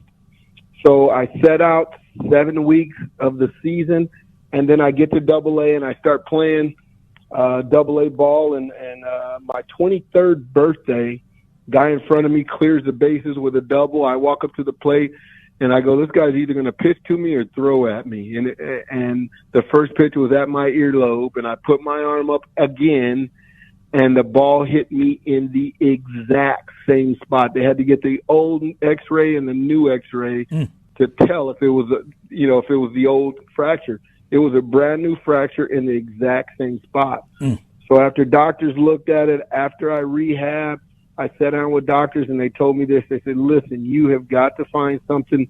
You've got to either learn to turn away from that thing, which I learned to do with my shoulders, get out of the way, or you're going to have to find something to protect that wrist, because if it happens again, I'm not sure you're going to be doing this anymore.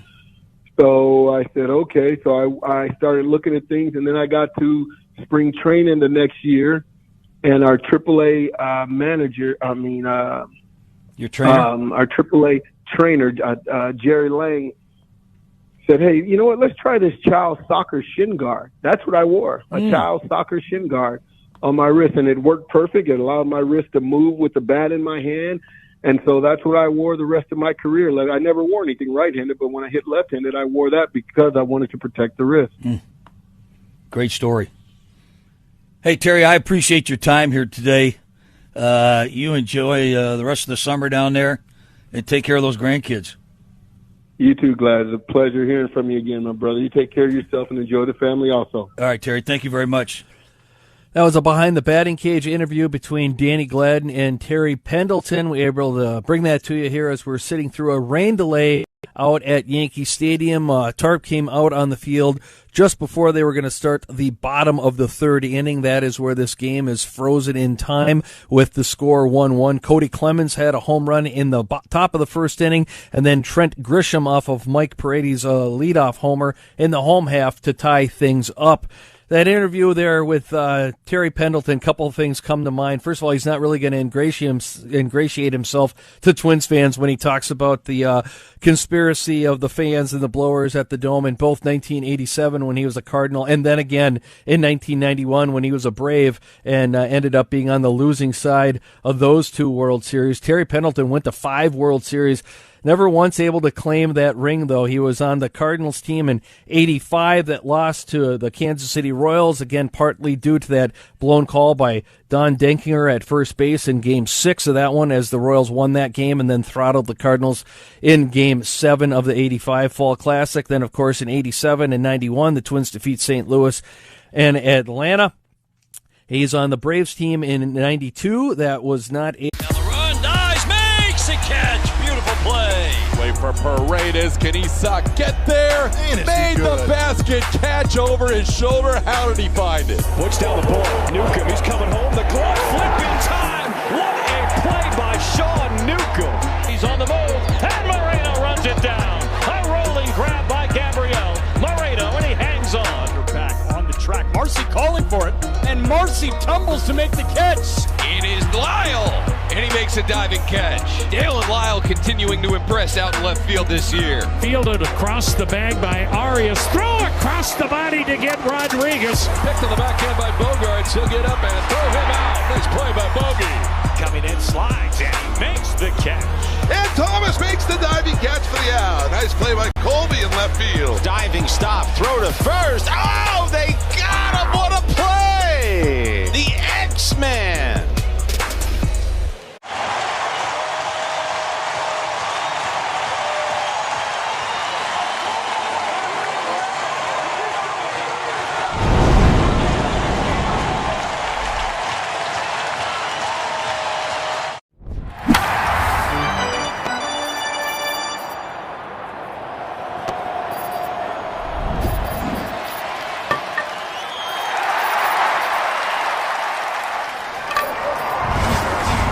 Go all the way back to college. My Galloping Gales were trying to take on your Fresno Bulldogs, buddy, and so it started way back then. And then we played a lot of the semi-pro teams together, which was a blast. We went to all the tryouts together, and finally you got signed. You showed enough there where you got signed, which was a big deal. I got signed out of a tryout in Fresno, but you had to travel up north to a tryout out there.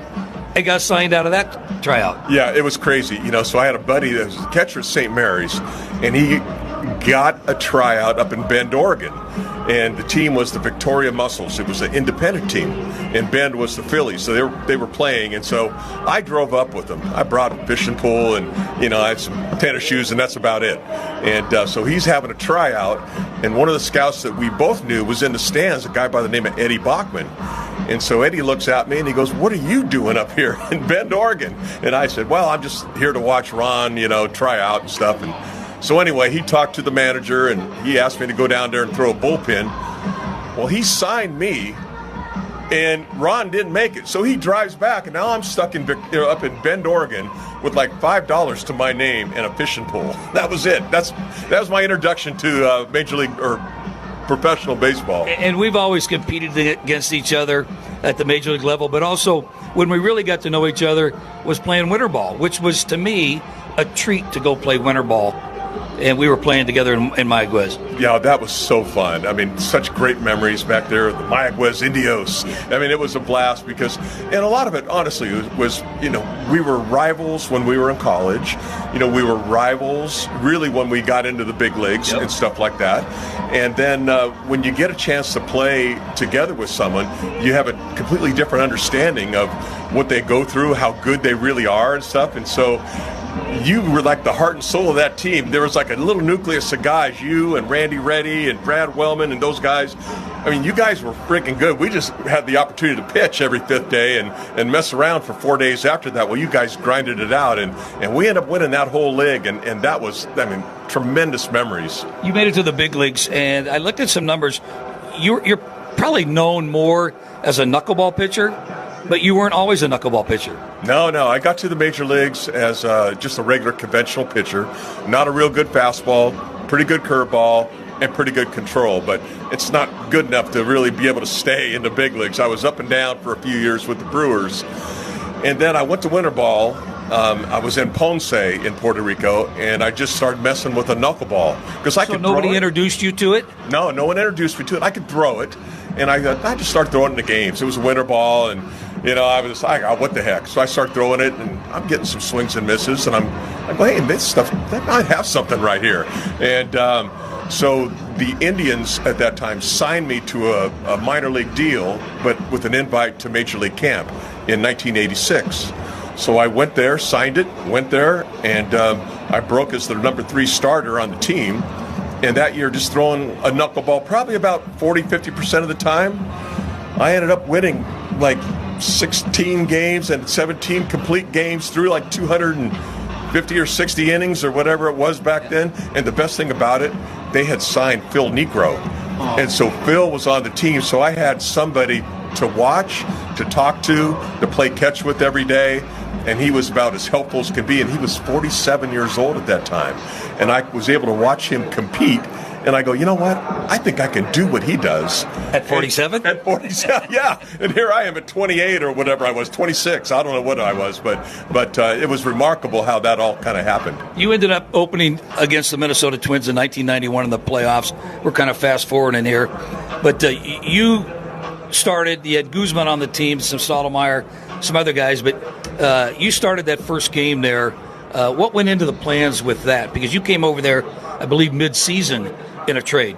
Yeah, I came over beginning of June and really had a great year with the Blue Jays. Really pitched well there. Of course, when you're leaving Cleveland and there's 5,000 fans in the stadium and you get to Toronto and it's jam-packed every night, I mean, it was really fun. So if you remember that year, we finished the season in Minnesota for like 4 or 5 games and then started the playoffs in Minnesota. So we were there like, it seemed like about a week or two. And I remember sitting down with Cito Gaston, who was the manager, and Pat Gillick, who was the general manager. And they had myself and Jimmy Key in there, and because these are the 2 guys they were considering. And they didn't, Guzman was probably our best pitcher at that time. He was like filthy. But he was young, and they didn't think that he could quite handle being the opening day, especially going against Jack Morris. And so he said, I think what we're going to do is we're going to start Candy, because I think the knuckleball's got a chance to kind of mess up the opponent's swing a little bit, mess up the timing some. But I heard that knuckleball in a dome stadium seems to work a little bit different as well. Did you find that out? Oh, it was great. I love pitching in domes. And if you recall in that game, I had 2 strike threes that Pat Borders missed that ended up being first base on that prolonged the innings. I think we lost that game 5-4. It wasn't one of One more look at that ball that just barely reached the screen. Oh boy, security guard there. Oh yeah, right off the noggin. He's all right. Didn't flinch. And Lofton was not expecting it, and certainly not expecting it to take the throw there.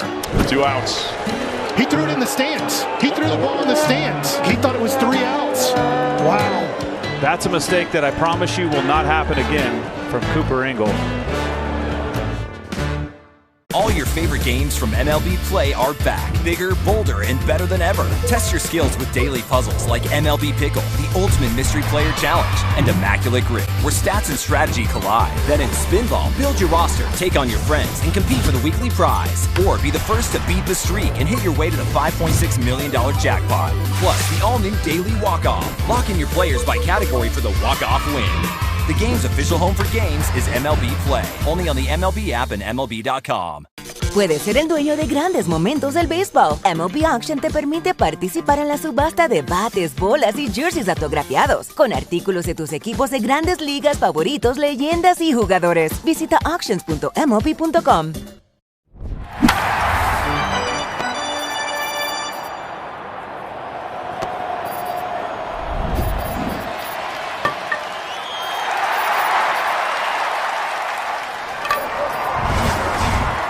A lot of star cards. My goal was always to try to get the best cards of the best players in the best condition.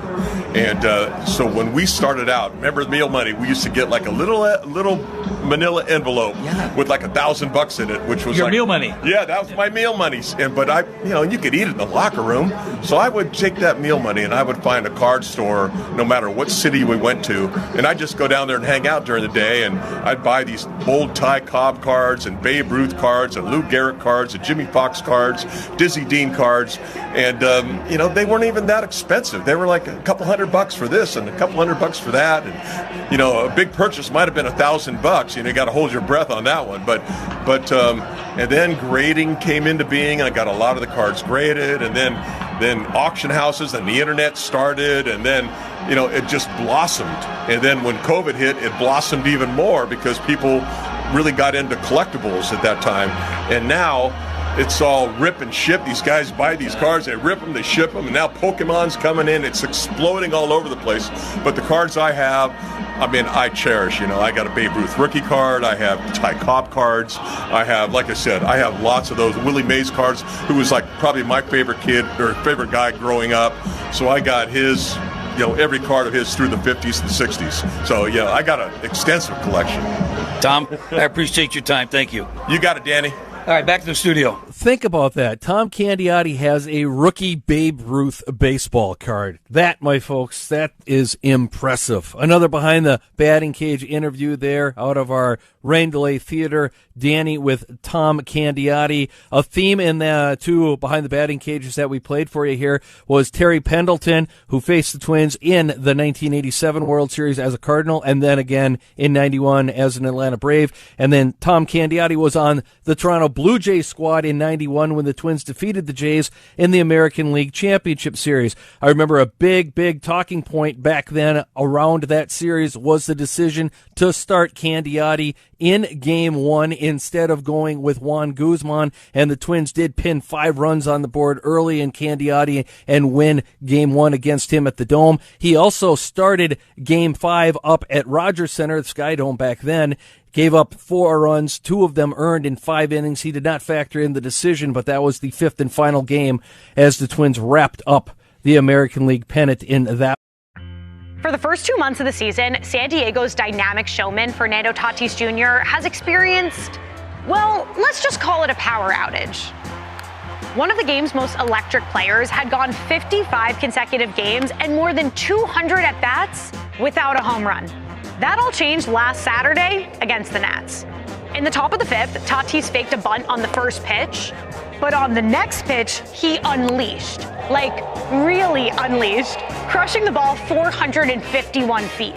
Home run number 1 of 2026 for Fernando Tatis Jr. It was his longest home run since 2021 and capped a 6-game stretch in which he had 13 hits and raised his batting average by 24 points. Enjoy the ride, Fernando. With the home run monkey off his back, let's see if El Nino can turn the tide and add the power surge the Padres will need to keep pace with the Dodgers in the NL West.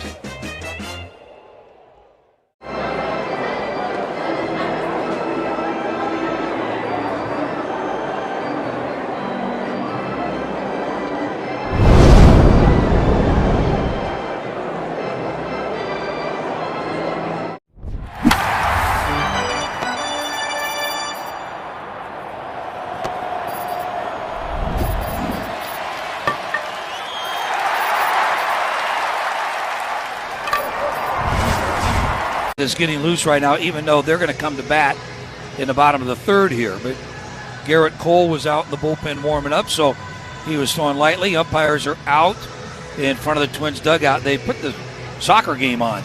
Yeah, I feel like, how in soccer the extra time seems fairly subjective. Like if there's a rally going or a corner kick, they just let them keep playing, and then suddenly they're done.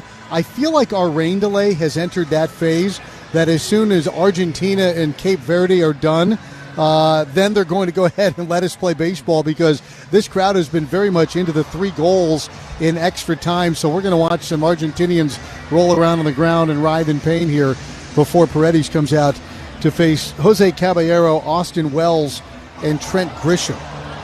And the one key thing about this delay, and the rain again has moved through, there was some lightning They were cautious of that, but the Lightning has moved through. The temperature must have dropped 15 degrees in, and I think as a player, it has dropped from muggy and sticky to very, very comfortable. Yeah, I mean, it was still comfortable, sticky and hot. Some guys like playing in that weather, but yeah, it's cooled down about a good 10 degrees here, and fans are liking it. They're kind of moseying back to their seats right now, and we're going to get this game here started, and I'm glad to see Paredes and Garrett Cole back out, going to pitch. The Yankees tomorrow, like you said, they put Rodon on the IL. They're going to bring up a kid to start tomorrow. He's been up earlier, logged maybe 3 innings, so they would have hated to have to do a bullpen game here tonight and then kind of tax their bullpen for tomorrow's game. Whatever team you're cheering for, you hate to lose a starter to a weather delay. That is always unfortunate, as now Cody Bellinger becomes the lone Yankee out running some sprints down the right field line. So we are creeping up on first pitch here as the Twins currently in a 1-1 tie here with the New York Yankees. Solo home runs in the first inning. I see DJ Rayburn now making his way out. He's got the mask in hand, and I think he's going to call play ball. And we are going to get ready to go. It's going to be batters 8, 9, and 1. Jose Caballero, Austin Wells, and Trent Grisham for the Yankees against the right-hander Paredes. And really, when you think about it, all the oohs and ahs of pitching in Yankee Stadium for the first time. He's pitched 2 innings, Danny. He's had a chance to sit down, relax, and just another ball game now as he gets to come back out and be all settled in as he takes his position on the hill. When you get a 45-minute rain delay like that, you bring out those starters that started the ball game. There's some uncertainty as to what you're going to really get. But with Paredes, I think that, nothing's overpowering, whereas Cole, max effort, 97, 98. He might be a little bit taxed. And don't forget, coming off Tommy John, making just his 8th start this year. So he's a workhorse, though. He's a guy that's going to take the ball under the microscope here, and they look for him to kind of snap that 7-game losing streak. Yeah, and that's exactly, I think, the point, is they've lost 7 in a row. We heard Aaron Judge, who rarely speaks publicly, say they needed to focus up a bit yesterday. Garrett Cole's not about to be a guy who hands the ball off after a weather delay when they've lost 7 straight in a situation like this one. Well, as predicted, as soon as the World Cup game is over, a round of applause for the Argentinians who will advance, and now we'll get to play baseball here in the Bronx. Paredes is on the hill going through his warm-up paces. Larnach is in left field. Kreidler's in center. Luke Keeschall is in right. You've got Brooks Lee, Tristan Gray, Cody Clemens, and Royce Lewis left to right across the infield. Caratini is the catcher. Field is in great shape. There's no pooling of water anywhere on the warning tracks or in the outfield grass. Caballero leads off, back at shortstop. He's played a plus shortstop for them this year, but has recently been spending a lot of time in the outfield with Grisham injured. And they felt like getting him back to short, adding McMahon and Grisham, who are 2 Gold Glove caliber defenders, they felt that could shore up some of the sloppy play that has hampered the Yankees of late in their 7-game losing streak when they've committed 17 errors in their last dozen games. So Caballero, who came over from the Tampa Bay Rays, has always tormented Twins pitching, first as a Ray and now as a Yankee. Caballero, then Wells, and then Grisham, and we are ready to go. Caballero is so important to keep off the bases as a leadoff man, Danny, because if he's on first, he's not staying on first for long. This whole Yankee team, they run. They do. They that's part of their game. Even and on top of that, they hit home runs. Yeah. In fact, they lead the American League in home runs and stolen bases and walks. It's a nice combination. That's why they're second in runs only to the Twins. There's Caballero. We are back underway, a delay of, let's call it, 47 minutes. Paredes delivers, and the first pitch is a strike, letter high, and the count is 0-1.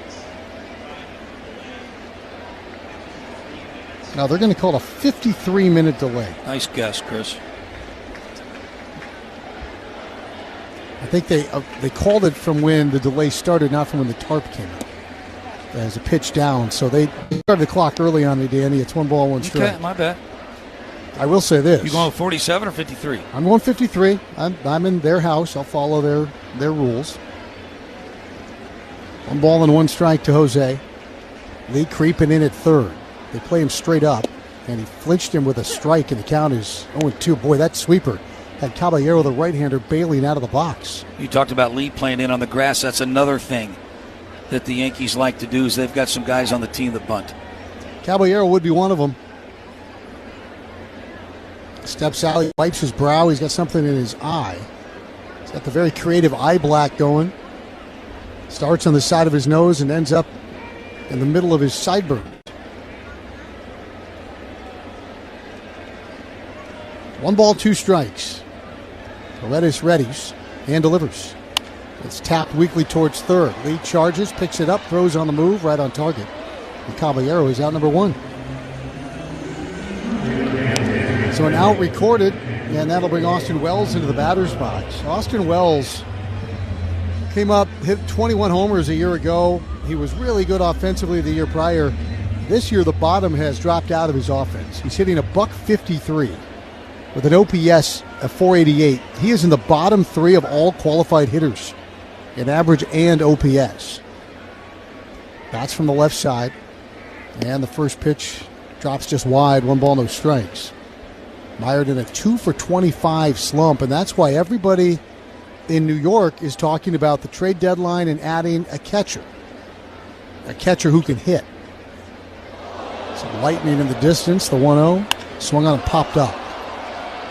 Popped up behind second base. Gray retreats. He's out there, reaches back, and makes the catch. That little more exciting than maybe you hoped it would be as the wind carried that one back behind Gray. He stuck with it.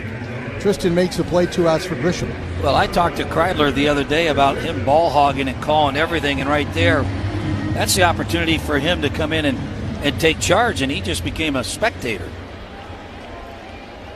Trent Grisham homered on a full count pitch to open the ball game. He carried a 7-game hitting streak through his IL stint, so he's hit safely now in 8 in a row and 17 of 19. And the first pitch is popped up foul and off to our left, and the count is 0-1. He missed 18 games with a hamstring this year. Began his career in Milwaukee. He went to San Diego. Came to New York where his body kind of filled out. He got stronger, and he started to pull the ball into right field with power. That's the name of the game in this park with this team. Ground ball, off base, hops over the top of a diving Royce Lewis, and ends up in right field for a base hit. He hit the base, and it bounced straight up in the air, and Grisham is on. That worked in our favor the other night with Trevor Larnach. It did.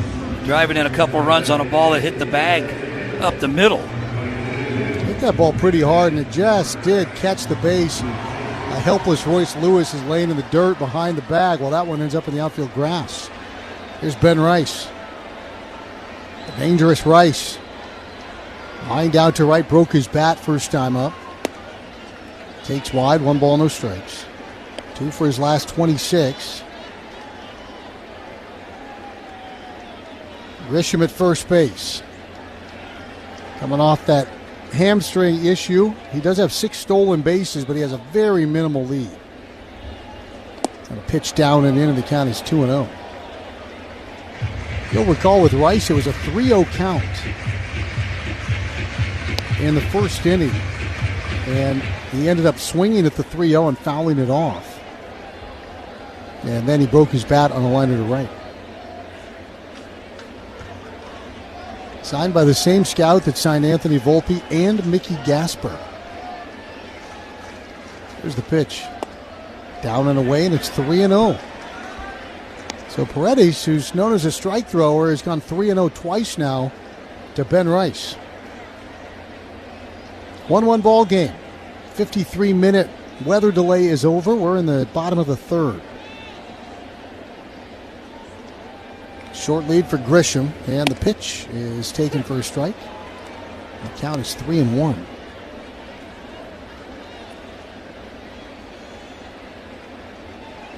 That was a fastball. Don't want to throw this guy too many of those. He leads all of baseball in slugging against fastballs. Big open stance. He swings and skies foul down the third base line. That one's out of play. 3-2. Boy, he's got a violent swing, doesn't he? It just Everything uncoils. Good follow through. He's a big, strong guy with a baby face. And when he gets into the box, like you said, he lets it rip. Quite a find out of Dartmouth. 3 balls and 2 strikes. Here's the pitch. Runner goes. This ball clobbered. Deep right field. That ball is gone. A home run. And it's 3-1 in favor of the Yankees. Well, they threw him a 4-seam fastball, and the guy who slugs better against 4-seam fastballs than anybody with a big league uniform hits one into the fans for his 24th home run and a 3-1 Yankee lead.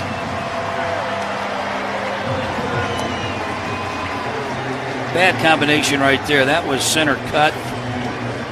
That's just BP fastball stuff right there. He's not going to miss too many of those. It starts with falling behind 3-0. Yes. And the other part is, you know, if you're Garrett Cole, maybe you can get away with just trying to throw one over, but aren't many Garrett Coles around. First pitch of Dominguez is pulled foul at the first base line. Well, going into the game, you know with Paredes, he's not going to really walk anybody, and he's not going to really strike anybody out. No strikeouts so far tonight. Hasn't walked anybody tonight. A lot of balls put in play. Key to have a good defense behind him. No balls and a strike to Jason Dominguez on the foul ball. Dominguez cues one towards third base. Nobody's home. Brooks Lee was lined up at short. He scrambles out, keeps the ball on the infield, and the hustle of Brooks Lee will hold Dominguez to a single. Brooks chased it down and slid in front of it in left field, and because of that, Dominguez only gets a single base. Just a little squibber that beats the shift. And again, great hustle by Brooks, so a man aboard for Bellinger. You know, Danny, we talk about all these different numbers with the Yankees. When they hit 2 or more homers in a game, 30-3. That's what the Twins are fighting here tonight. Pitch to Bellinger is down. 1 ball, no strikes. Well, I'm going to remind you that we still got a lot of game left. A lot of game left. And a lot you're more. talking about a good offense, the Minnesota Twins. Twins have scored more runs than any team in the American League. Stands to reason they can score more tonight. Runner goes, and the pitch is taken. The throw down to second base is not in time. Dominguez stole it easily on ball too low to Cody Bellinger. You know, Chris, that's one thing the Twins have really labored against this year is trying to stop any kind of a running game. Yeah, they have not been good at it in any way, shape, or form.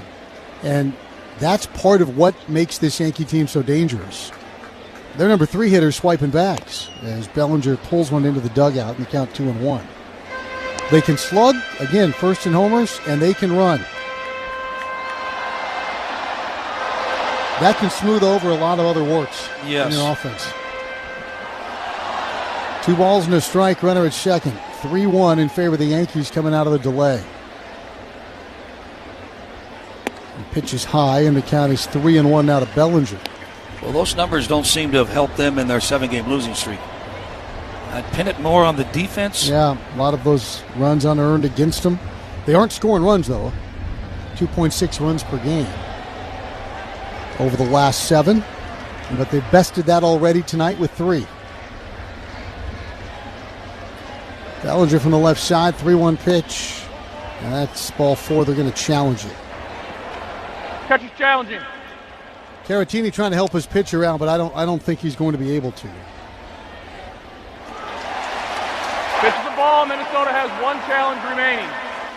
And this is the danger when you face a team like New York. You get 2 quick outs, you flip the lineup card, and then it's single off the base. Okay, no big deal, bad luck.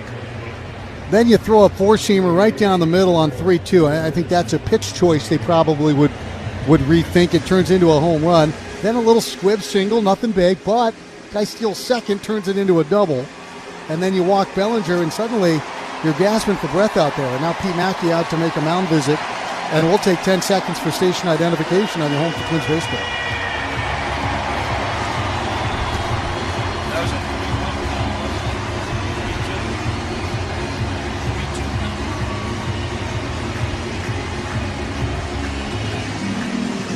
Long conversation on the mound. Home plate umpire DJ Rayburn now out to break up the party. Pete Mackey's still talking as it's starting to rain a little bit again here at Yankee Stadium. Now Mackey makes his way back to the mound.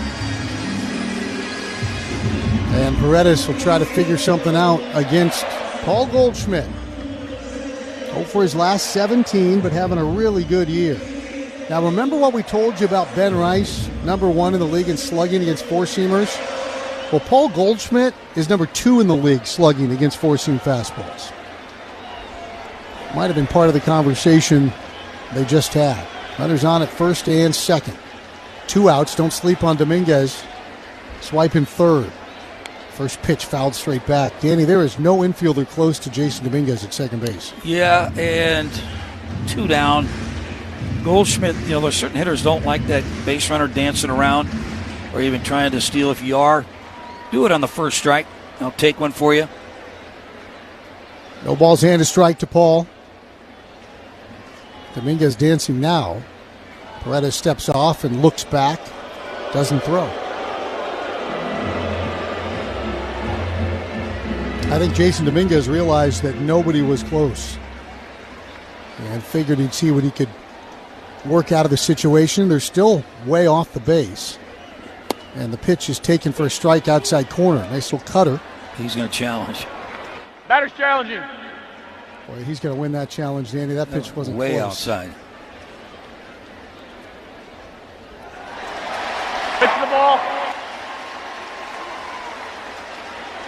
I like the pitch choice there, the cutter, though. It's a good pitch for Paredes. Try to stay off the barrel. Let your defense make a play. 1 ball, 1 strike. He looks back to the runner, now delivers. Foul back, and the count is 1-2. That clangs down below us. There's a fastball. The count is 1-2 now to Goldschmidt. Yankees lead 3-1. We're in the 3rd inning. Home runs from Grisham and Rice. Kreidler shaded to right center. Big gap left center. 1-2 pitch. Off the plate away, 2-2.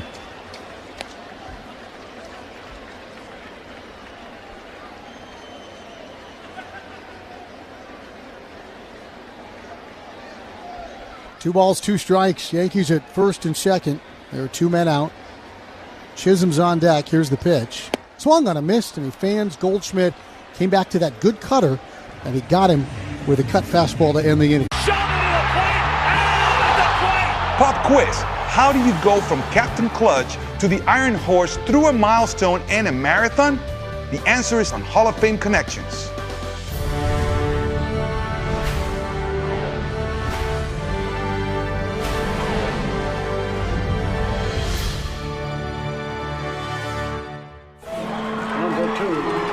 The captain, Derek Sanderson Jeter, is one of the winningest players in Major League history.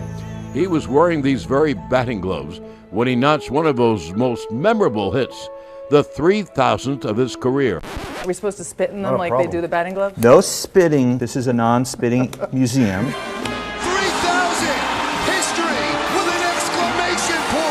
He's just the 2nd player in history whose 3,000th hit was a home run. The first was a former teammate from the Yankees' 1996 World Series championship team. But before he began his Cooperstown-bound career, Boggs would cross paths with another future Hall of Famer. September 6, 1995, the Iron Man played his 2,131st consecutive game, surpassing the unbreakable record of the Iron Horse. Now that's how you pass the torch. Catch every episode of Hall of Fame Connections on MLB.tv and discover your own connections to the game at baseballhall.org.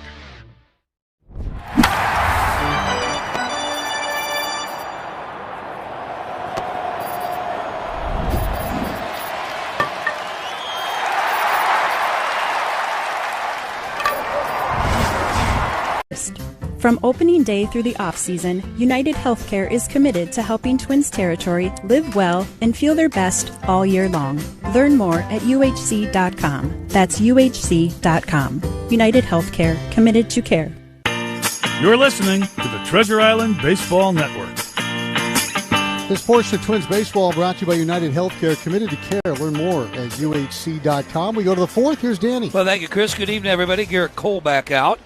First pitch to Cody Clemens in there for a strike. Clemens 2-out home run, his 15th of the year. Gave the Twins a brief 1-0 lead. Pulls this one down the right field line. That's going to go foul. No balls and 2 strikes. Garrett Cole missed 51 ball games. Making his 8th start, 2-3, 4 ERA. Roughed up his last 2 outings. Went 4 1/3 against Detroit. And Boston roughed him up 5 1/3. And that high and away, ball 1. Gave up 9 runs in those 2 ball games. Cleveland touched him up, gave him a loss, 4 runs. Gave up 3 home runs in that ball game. Ground ball off the glove of Goldschmidt out in the right field. And Clemens around first. He's going to try for 2. Throwing to second, not in time. Twins. Leadoff double. Goldschmidt made a nice effort on it. Diving to his left. It hit his glove. Rolled up against the short wall. Goldschmidt eventually tracked it down. So here's Bell to bat. Struck out his first time up. Couple of home runs, 5 driven in on this road trip. As Cole delivers a changeup. That's taken for a strike. Cole with a good fastball, slider, changeup. Second leadoff double, Danny, and they didn't manufacture a run out of the last one. Obviously imperative to do so this time. Little pickoff attempt at second base, almost got him. As Clemens was kind of taking a few steps toward third. Garrett Cole did that little spin move and threw to the shortstop.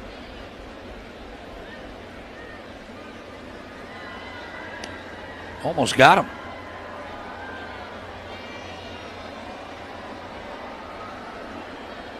Nobody out, runner at second. Twins down 3-1 here, top of the 4th. Pitch to Bell is taken in there for a strike. Finds himself in the hole, no balls and 2 strikes. Bell leads the club, RBIs, 56 on the year.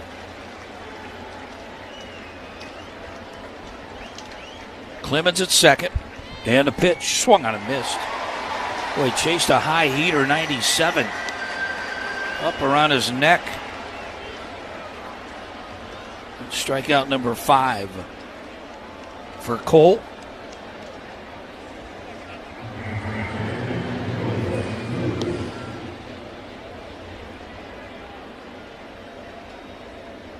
Royce Lewis to the plate. He double lead off the double in the second. Advanced to third but didn't score. Missed down and away.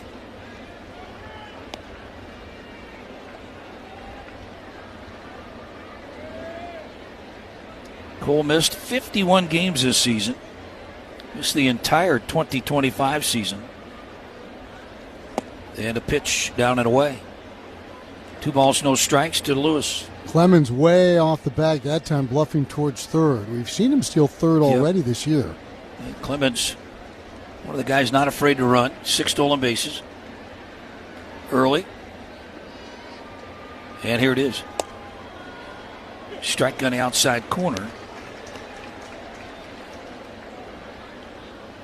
In a situation like this, runner at second, you're going to steal third off the second baseman based on how close he's keeping you near the bag. And here's a pitch. Swung on and missed. Well, that was a slow knuckle curve. The slowest breaking balls he's thrown, 90 at 84. And Royce way out in front.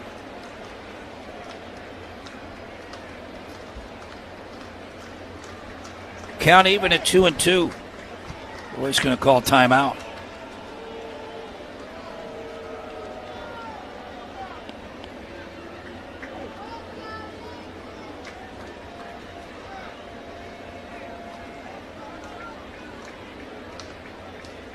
Cole, big strikeout guy his whole career. Missed on a fast. Oh, strike 3 on the outside corner. Dotted it at 98. So back-to-back strikeouts. And Cole coming into this ballgame needed 8 strikeouts to tie a good one in Dwight Gooden. 2,293 punch-outs. That would be 59th place all-time strikeout list. And a pitch outside to Carantini. He needs 9 strikeouts to tie. How about this guy? Remember John Lackey? Yeah, with the Angels. I didn't know he had that many strikeouts. I didn't know Lackey was a strikeout guy. Pitch down and in on a slider. 2 balls, no strikes, 2 down, runner at second. You remember him as a strikeout guy? I didn't think of him as a strikeout guy. No, that surprises me very much. He needs 8 1/3 innings to reach 2,000 career innings. Carantini watches this one go by. 97, bottom part of the strike zone. Coles is at 71 pitches. Most he's thrown this year is 90. 2 balls and a strike, trying to get that 2-out knock. And watches this one go by. That's strike 2 on the inside corner. Yeah, among active players, only Sale, Scherzer, and Verlander. With How about that company? That's pretty good. I think he's got a little ways to go to catch those guys. Yeah, he's about 400 behind Sale. And a pitch. Ground ball, base hit left field. Bellinger's going to come on. The throw to the plate. It is off the mark. Carantini down to second. The Twins, 2-out base hit. Now trail 3-2. Just punched it to the shortstop position. Nobody there. Carantini with a base hit. RBI number 34 for him. Yankees almost seemed surprised that Clemens was going. It took a while for that ball to get to Bellinger. He was in good position to make a throw. It was not a good throw, and because of it, Carantini now takes over for Clemens at second base. Well, it looked like Bellinger took his time in transferring the ball from the glove to the throwing position. Had a little zip on it. As Kreidler pops it up foul territory in front of the Yankee dugout. Goldschmidt, it's going to be dropped. Goldschmidt, the catcher, and Garrett Cole all arriving at the same time. Nobody seemed to call it. And it looked like it hit Goldschmidt's glove and then popped out. That's got to be his ball, and Wells almost punched it out of his glove. Yeah, Wells then put his arms out like he was calling it. And it did hit off of Wells's glove. We talk about the sloppy baseball, Danny. That's an example right there. Let's see if they can take advantage of that. Kreidler calls timeout. Those are the outs that the Yankees have been talking about they haven't been getting. Let's see if Kreidler can find a fastball he can get on top of. That's what we know his strength is in the box. Curve, ground ball, third base. That's going to go foul. Kreidler in the hole, no balls and 2 strikes. Yankees have a left-hander warming right now. Twins bullpen quiet. Former Twin Brent Hedrick up in the bullpen. Debuted with Minnesota, still rocking the same mustache, and he's been pitching very well for New York. Weren't we just in Houston and we had a left-hander that was with the Twins too? Okert. Here's 0-2. Tap foul again. Former Twin pitchers sprinkled all through the league, aren't they? See if Kreidler can hang in there. For his last 7.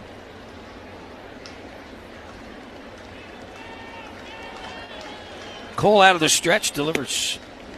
Missed on a fastball up.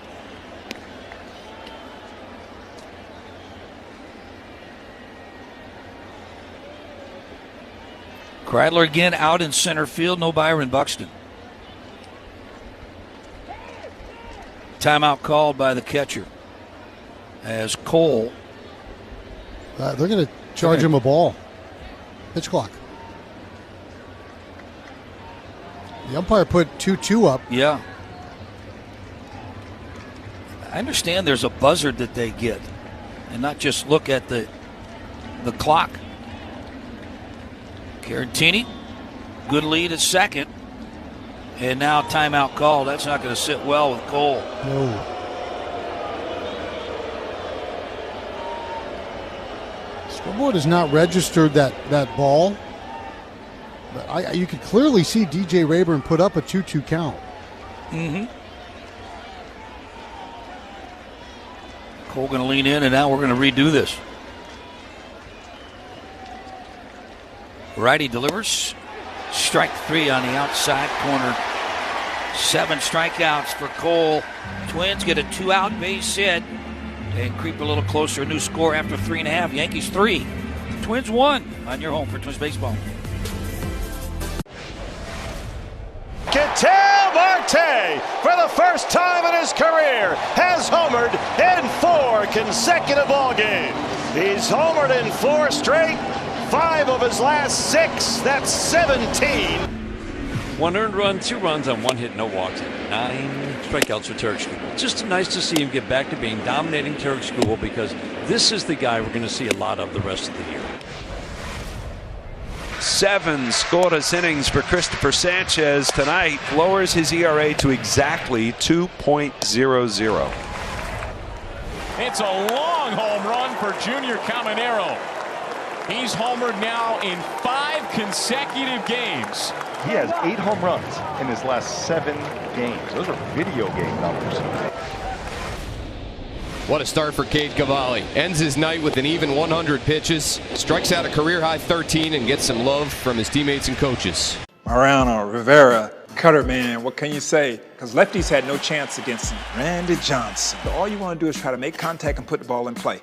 Don't get hit in the head and just try to pull it in play. Mr. Greg Maddux, another great teammate, great player. Hey, this is a beautiful card right here. This card tells you and lets you know that I got him. When you see that finish high, you know that he's in the books. What was that ball crushed? Puedes ser el dueño de grandes momentos del béisbol. MLB Auction te permite participar en la subasta de bates, bolas y jerseys autografiados, con artículos de tus equipos de grandes ligas favoritos, leyendas y jugadores. Visita auctions.mlb.com. communityfund.org.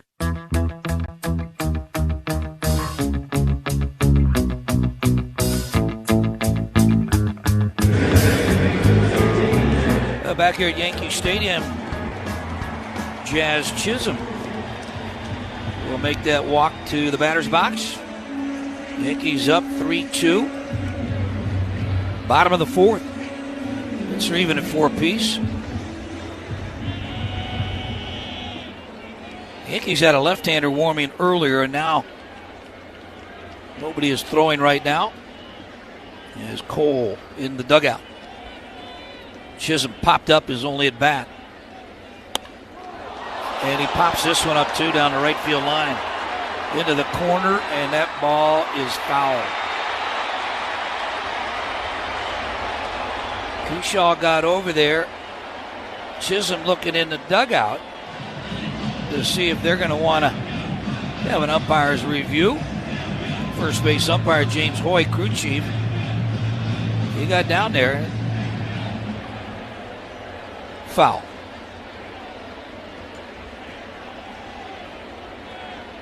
So back in the box. Just a long strike. Misfired up and away. 1 ball, 1 strike. It's a critical half inning for Paredes and the Twins, Danny. They get a run back, but so often of late they score, then they give runs right back to the opposition. We saw it in the first inning tonight. And a swing and a miss. Good off-speed pitch. I think right now this lineup's a little top-heavy, and I think Chisholm, McMahon, Caballero, Wells, you've got to handle this bottom part of the lineup and not let Grisham and company get into the act in the 4th inning. Chisholm is a guy that likes to hit the home runs. He's got 12, but 26 stolen bases, 3rd in the league. So he's a guy not afraid to run. Gets on base. Leads off here the bottom of the 4th. Paredes out of the stretch. Missed on a fastball. Also strikes out. 94 punchies already this year for Chisholm. And he's a guy I thought that would, with his speed, bunt a little bit more. Yankees do that. Swung on a foul tip, hung on by Carantini. Chisholm, like right on cue, strikes out. Second punch out for Paredes here tonight.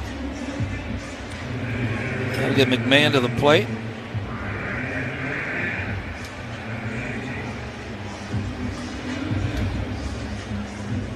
When the Yankees picked up McMahon, I thought that they stabilized that third base spot. No question, he's a good defender, but just hasn't offense enough for him. Pitch down and in.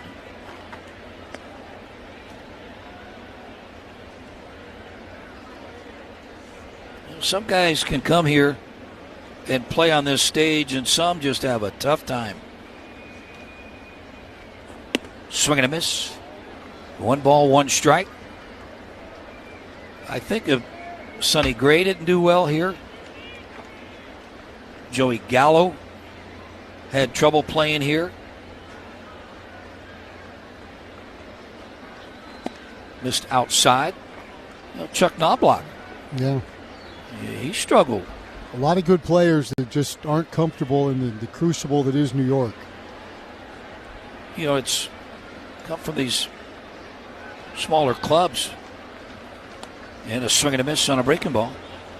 2 balls and 2 strikes after a ball game. They might be, 2 or 3, 4 maybe. Max. Reporters trying to interview you and very polite in what they write.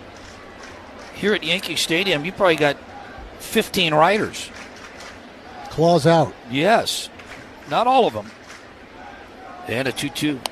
Pulled foul on the right field line. It's almost like you got the good writer, bad writer in that I'm going to be nice to you, write something nice. Every paper's got a story about why this guy's the worst and then why this guy's the best. Yep. It's a big deal. They fill in the sports pages here. Yeah. They really do. 2 balls, 2 strikes. 1 out. 3-2 Yankees. Missed fastball.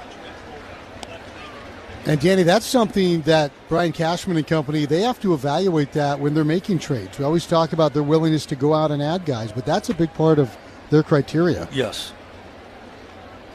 Payoff pitch 3-2. Pulled down the right field line. That's going to go foul into the netting. Twins have a left-hander. I believe that's Funderburk. Warming for Minnesota right now.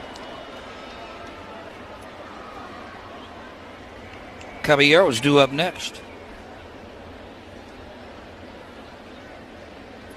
Paredes with his 73rd pitch. Foul back.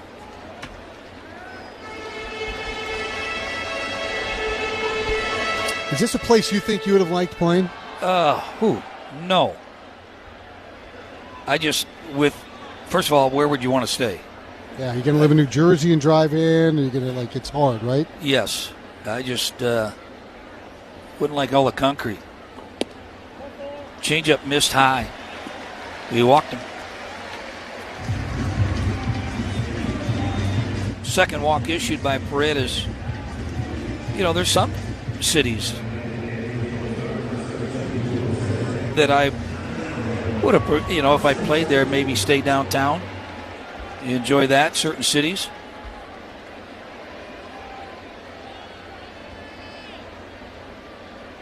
Runner at first, 1 out. And a swing and a miss, good slider. Came up empty. And players talk. So if you're thinking about it or you're going to be a free agent, you're going to talk to a guy you played with. Right. Hey, where do you live? Where do most of the guys live? Most of them live across the river in Jersey. Mm-hmm. And I guess it's a quick out the parking lot under the tunnel and you're home. Hit down the right field line. That'll be a souvenir. John Gordon lived in Jersey when he was doing Yankee games. Okay, that's going to make me really want to go to Jersey.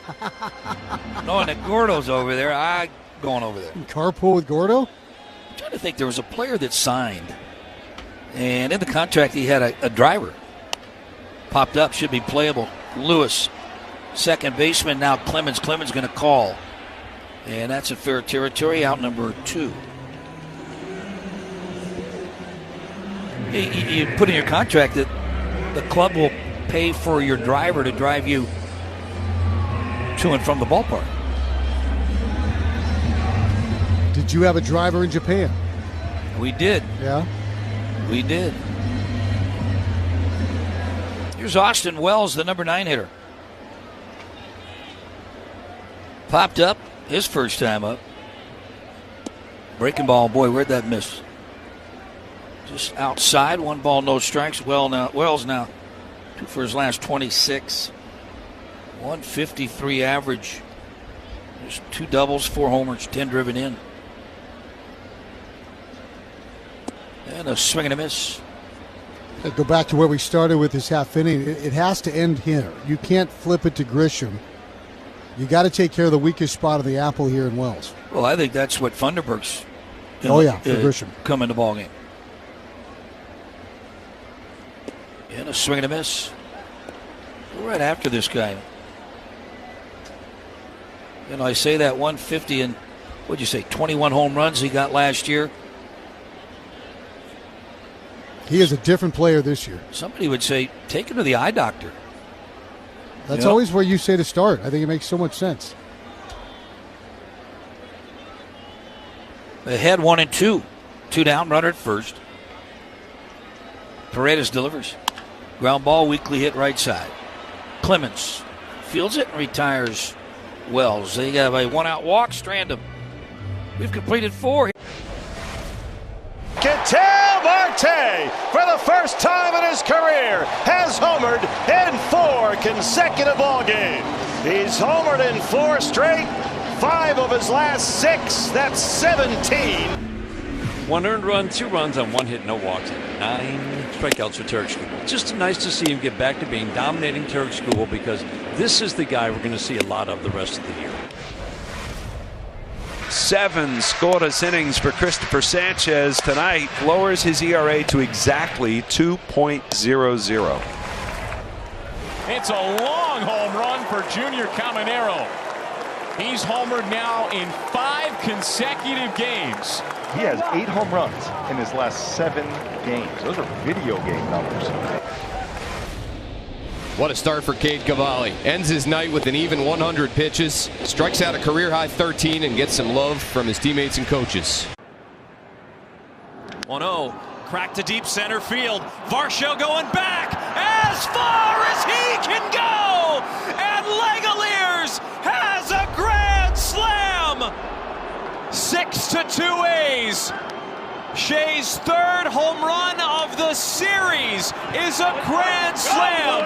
And they have blown this game wide open. And in grand fashion.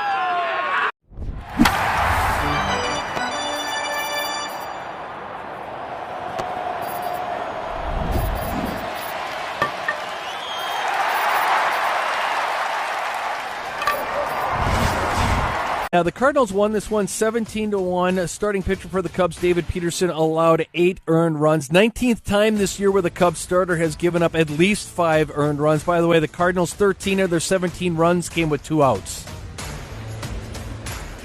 Well, the Twins here tonight, they've got a 2-out base hit, scored 1.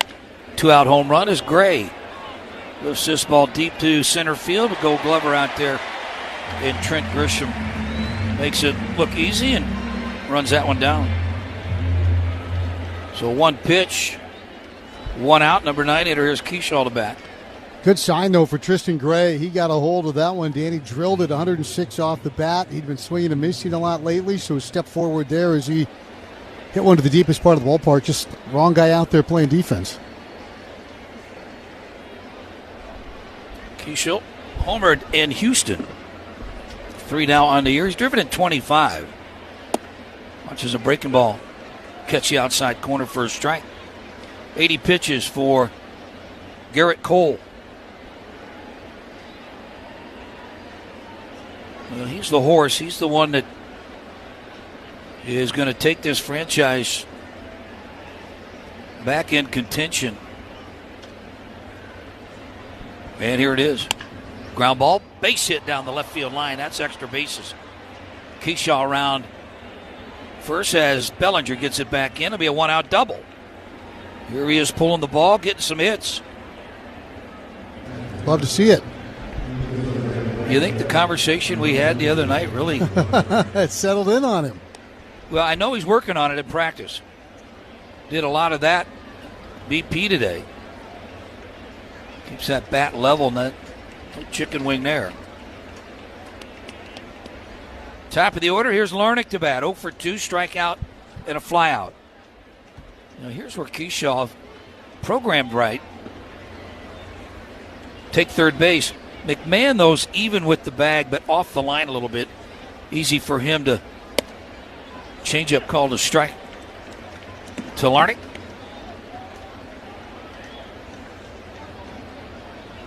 But Keyshaw can get a big lead. Caballero playing behind him, but he'll creep in and then he'll kind of retreat back, get close to the grass, so you can take that secondary lead. Doubled up with a changeup, this time missed down and in. Larnach coming into the ballgame, .291 average. 16 doubles. Put the ball in the seats 5 times. Missed outside. Brooks Lee due up next. Cole 7 punch-outs. Hasn't walked anybody. And here it is. Curve ground ball right side. Chisholm fields it on the second hop and retires Larnach as Keyshaw advances to third base. We had a 2-out home run off the bat of Clemens in the first. 2-out base hit for Carantini in the fourth. And it'll be up to Brooks Lee. Ground out and a strikeout. And timeout called as Wells slow walk out to the mound. I'm not sure. Got a left-hander warming right now.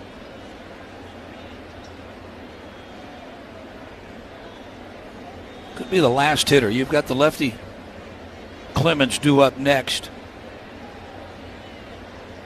Brought in his corner infielders, so maybe talking about. Well, Wells is doing all the talking as catcher. And sometimes, like we talk about, another pitching coach out there just trying to relay to Garrett Cole as to what he thinks we should feature here. And it's not so much the first pitch. Could be that second pitch. See if he can just get back and rear it. 98 it right by him. First pitch. Slider swung on and missed. Nasty. 89. I think sliders and changeups down and in. That's how they're going to attack Brooks. Righty winds up, delivers. There's the changeup laid off. 1 ball, 1 strike. I think if you throw Brooks fastballs, I know Garrett's going to, he's got a great one, but I mean, you're doing Brooks a favor. That's what he wants you to throw him. Once you get him looking for the off speed, then that fastball plays. There it is. Popped up right side. Bellinger long run. He calls and makes the catch. So he humped up and got him to pop up on the fastball.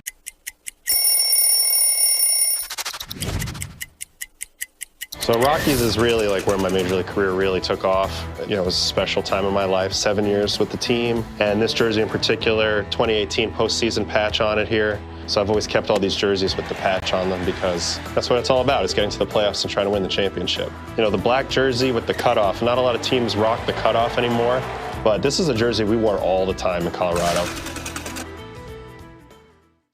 The MLB app. Yeah, it's got game. This game, these games, all the games, pre-game, post-game, and everything in between. This is baseball your way, with real-time stats, scores, breaking news, and custom content that hits every time, because you choose the teams and pick the players you want to follow. So when they catch it on the field, you catch it on the app. To be on a card is really humbling, but also to be able to create cards. Never in my wildest dreams would I have imagined that this opportunity would come to me. But I always say, like, if you stay ready, you don't have to get ready. I was ready for this moment to be able to create these cards to the best of my abilities and to do this project justice. And so I'm super proud to be creating cards. You know, if you asked me when I was playing in 2017 or 18 if that was going to be a thing, I couldn't have imagined.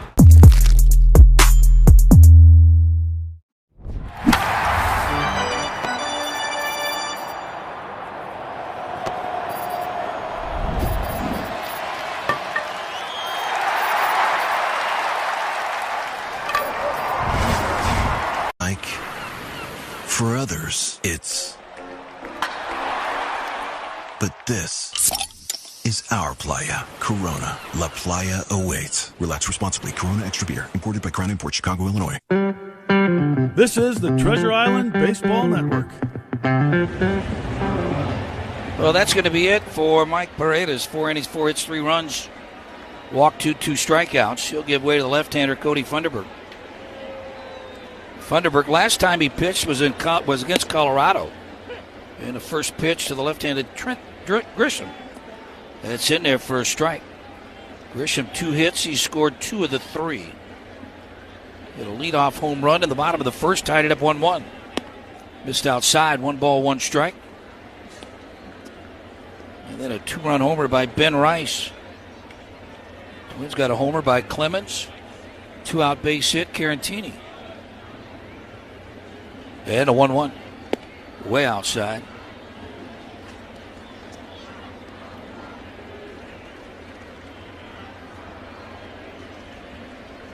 Cody roughed up last time out. Gave up a home run to Goodman. Strike taken. And now 2 balls and 2 strikes. He allowed a leadoff base hit to McCarthy, good player. He then walked Tovar. And then the 3-run homer to Goodman.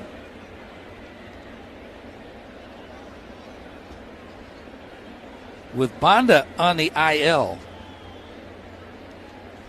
you look for Funderburk to get some more high leverage situations. Swung on and missed, got him. Nice breaking ball. Locked him up. So Funderburk's job is to give us 2 innings of shutdown baseball. Then you get another left-hander in Rice. 2-run homer. He gets a nice hand. But Cody really didn't have that success start the season like he did last year at the end of the season. Well, that was the best he's ever thrown.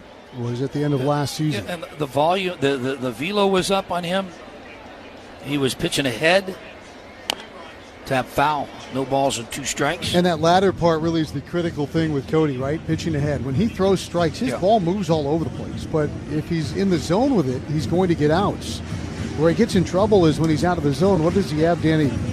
17 walks and 2 hit batters and only a dozen strikeouts. Yeah, those numbers got to flip.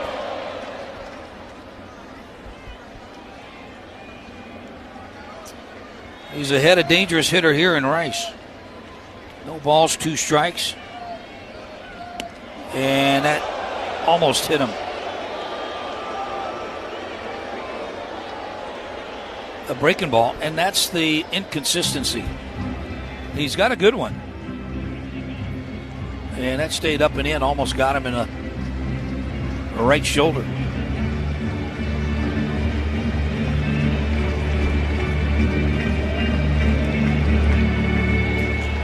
Rice in the box, slight open stance. He hangs out over the plate. Outfield deep. There's a little one-hopper, nice pick there out of the dirt by Lewis. He'll race to the base and retires. Ben Rice, 2 down. And now to get Dominguez to the plate. Yeah, a little infield base hit. And his only at bat. Bottom of the 5th, 2 down, bases empty.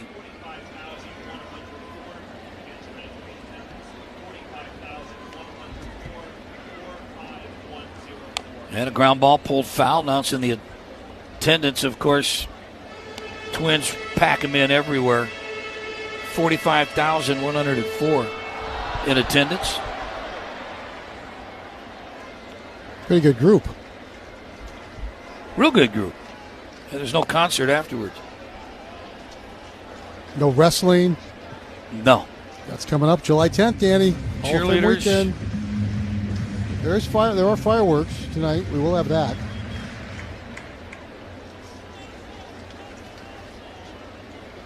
Caballero's going to call, or Dominguez going to call timeout.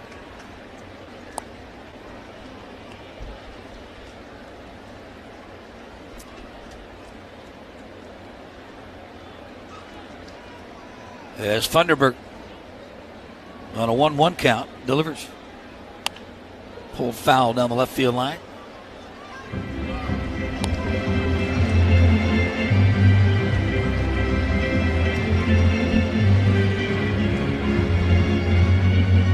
Twins last year went 2-4 against the Yankees.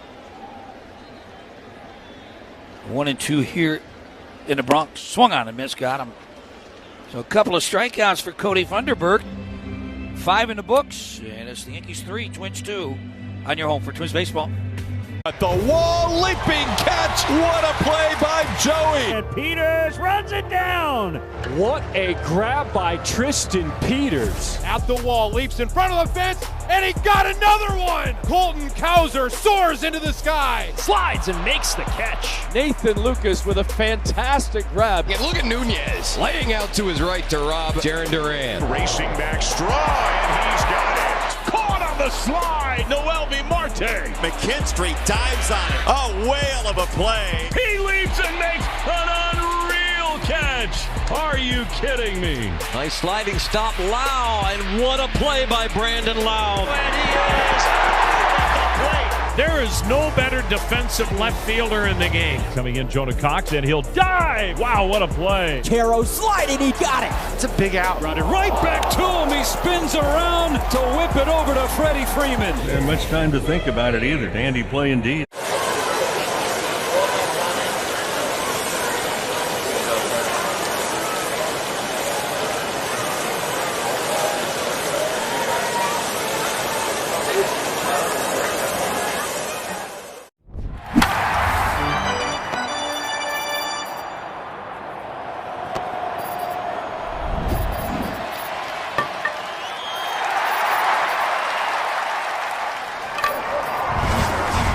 Are nourished.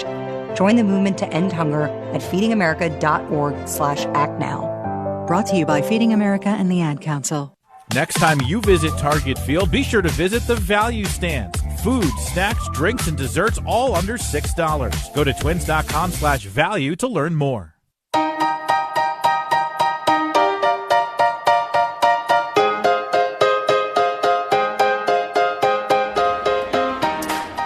Garrett Cole's night is over. 5 innings, 5 hits, couple of runs, no walks, 7 strikeouts. He'll give way to the left-hander, Brent Hedrick. First batter, he'll face left-hander Cody Clemens. Lifts this one down the line. It's going to slice foul over the Twins dugout. Cody, 2-hit night, has a double and a home run. 15th of the year for Cody.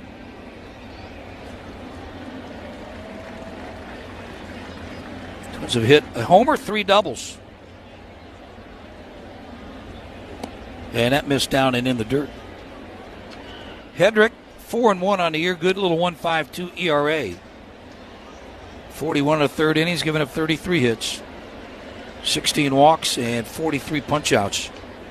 In 41 1/3 innings. Swing and a miss. Big, tall left-hander.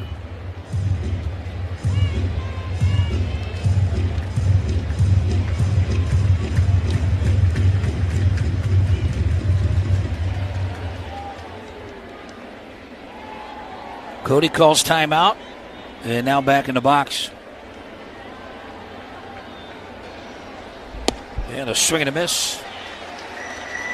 But with a slider, and strikes out Clemens, out number 1. Here is Josh Bell. We talked about Grisham coming back, McMahon coming back. They also activated their closer, Danny, David Bednar. is back off the injured list, and it's amazing when you get the guy at the end back, he kind of pushes everybody else up a little bit and strengthens the entire bridge. Here's Bell. And a swing and a miss off speed. Some notes here on Hedrick. He has 35 scoreless relief outings. Tied most right now, Major League relievers. Bell 0 for 2, couple of strikeouts. That one's in the dirt and clipped the home plate umpire. Wells, the catcher, talking to him right now, trying to apologize. And then he let that one get under him and clipped the home plate umpire.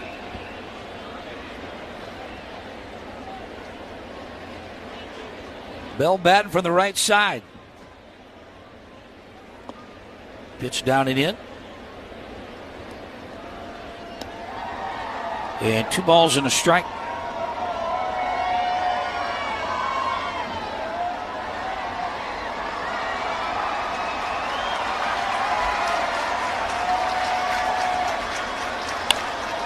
Fly ball high in the air, right field. Onto the track and jumps up, makes the catch. Right in front of the bullpen of the Yankees. It was Dominguez. Grisham was playing more in left center field.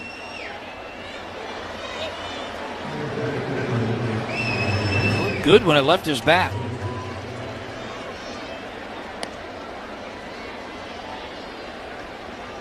And with 2 down bases empty, Royce Lewis. They bring Twins baseball along for every summer adventure. The first 5,000 fans Sunday, it's July 12th. As Lewis swings and misses. And July 12th, you're going to receive a Twins branded, it's a canvas beach tote bag. Presented by Lee County, perfect for game days, lake days, and everything in between. Simple to do. Get your tickets at twins.com/tickets. And that misfired way outside.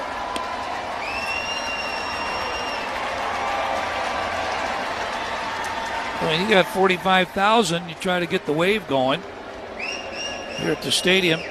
They do it pretty good. They had a swing and a miss. Lewis might have chased one up and out of the zone. Fastball. Hedrick was in 14 games for the Twins over 2 years. Drafted by Minnesota out of Illinois State. Bounced around, found a real home here in New York. And 0-2 breaking ball got him. Chased out, a couple of strikeouts, 3 of them. I'm sorry, 2 strikeouts is in. I was so inspired by what you were making that I want to do my own all-star ballpark bite, but I'm thinking we take some of that brisket that you make, and I'm going to do like a little slider. Got the pepper jack cheese, some American, get it going with some of the barbecue sauce that you have, that spicy, delicious one, and then caramelized onions. Make like a little sandwich. We cool? Sound like a plan. I think we did good. Oh, thank you. Thank great. you. Thanks, Chef. Te encantan los jugadores. Te encanta el juego. ¡Y se fue! Ahora puedes ser el dueño de grandes momentos del béisbol. MLB Auction te permite participar en la subasta de bates, bolas, jerseys autografiados y más, con artículos de tus equipos de grandes ligas favoritos, leyendas y jugadores agregados toda la temporada. Cada artículo es autenticado por MLB para asegurar que lo que llega directamente a tu hogar es original. ¿Quieres una parte del juego? Visita auctions.mlb.com. All your favorite games from MLB Play are back, bigger, bolder, and better than ever. Test your skills with daily puzzles like MLB Pickle, the Ultimate Mystery Player Challenge, and Immaculate Grip, where stats and strategy collide. Then in Spinball, build your roster, take on your friends, and compete for the weekly prize. Or be the first to beat the streak and hit your way to the $5.6 million jackpot. Plus, the all-new Daily Walk-Off. Lock in your players by category for the walk-off win. The game's official home for games is MLB Play. Only on the MLB app and MLB.com.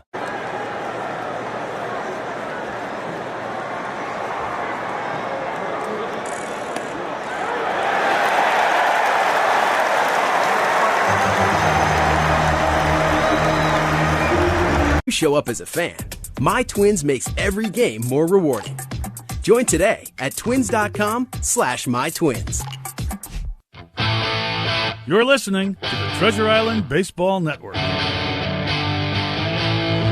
bottom of the sixth inning, leading out for the Yankees, Cody Bellinger. Now 0 for his last 14, just 3 for 34. Funderburk, the left-hander, back out. And the first pitch is over the plate but high. Bellinger going to the All-Star game. 11 homers, 49 driven in. Good player. And watches this one come by for a strike. Bellinger's somebody that can handle New York. Kind of a quiet guy, sleepy eyes. His dad played here. And fouled off left side. Well, that doesn't hurt, right? That helps. Think about where he's played. L.A., Chicago, New York. All huge. I think he can handle the big markets. I don't think the bright lights bother him at all. Ground ball, weakly hit. Have to hurry as Clemens picks it up and gets him at first base. One out. Good pitch there by Cody. Had him fooled out in front. Batter's going to be Goldschmidt.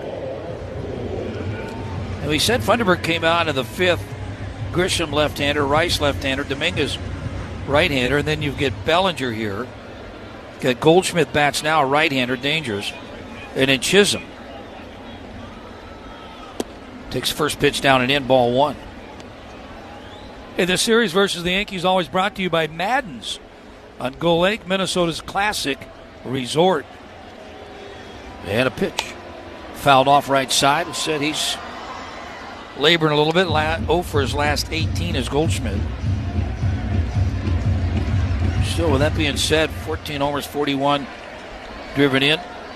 278 average. Hit in the air, well center field. Kreidler back. Kreidler to the track, reaches up, makes the catch. Deepest part of the park where we had 389, 399 out there. That's a good 400 Death Valley out there. Got tails away from 399 in the gap to 408 and straight away, and it's a lot of room.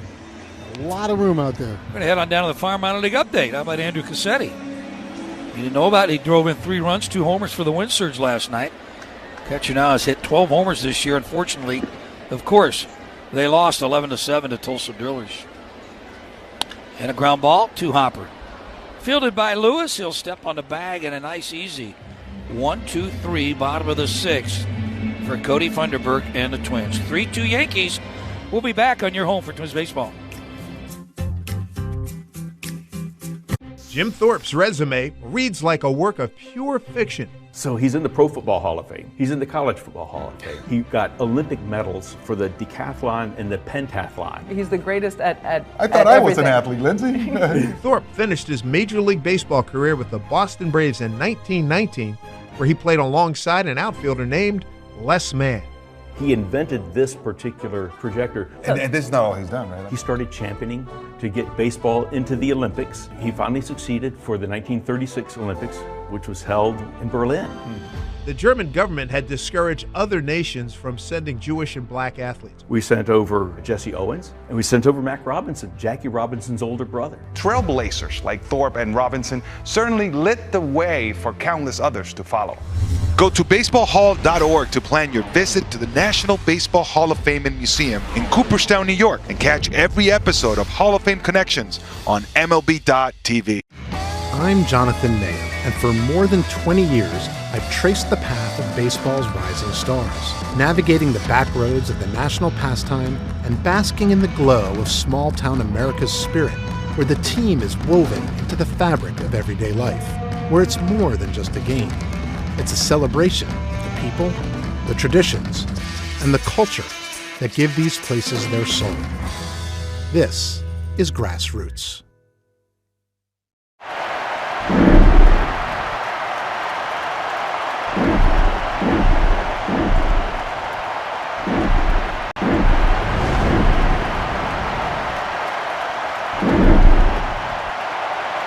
.com or wherever high-performance running cheese are sold. You're listening to the Treasure Island Baseball Network. A special invite. It's Twins Hall of Fame weekend next Saturday.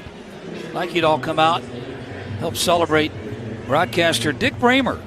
His 40 years on the air. Get your tickets, twins.com/ tickets. Top of the 7th. Some work to do. Twins trail 3-2. Here's Chris.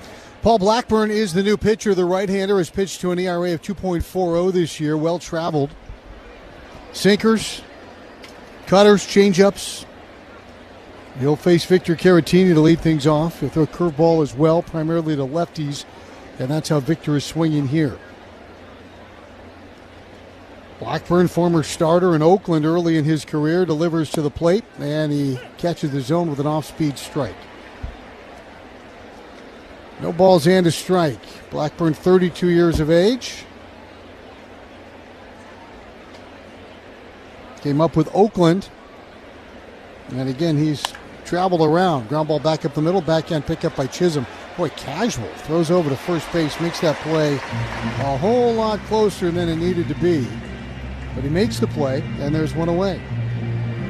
Oakland, then the Mets. Then with the Mets last year, 0-3 with a 685. They cut him loose. He ended up pitching in 8 games for the Yankees. He's a California kid originally. And he'll face Ryan Kreidler, a fellow Californian. Kreidler, right-hander, 0-2. Twins down a run. Need base runners. First pitch popped up. Foul territory, right side. First baseman Goldschmidt drifting over near the camera well, and that one is over the camera well and on the net. And it's 0-1 for Kreidler. So Cruz, the righty, is up for the Yankees. Orsi and Rogers are up in the Twins bullpen. 3 runs on 4 hits for the Yankees, 2 runs on 5 hits for Minnesota. Close one here, top of 7. 1 out for Kreidler, who is 0-2. The breaking ball is off the plate away, and the count is 1-1. Gray will follow, then Keyshaw if the inning can extend itself. Clemens has scored both Twins runs. Grisham 2 of the 3 for New York. And a foul tip on a big cut. It's 1-2. That's the sinker. 53-minute rain delay before the bottom of the 3rd inning tonight, and then that was the inning where the Yankees took the lead on the Rice home run. We're on the top of the 7th now. Kicking off a holiday weekend with a tight one in the Bronx. Here's the pitch. High. 2-2.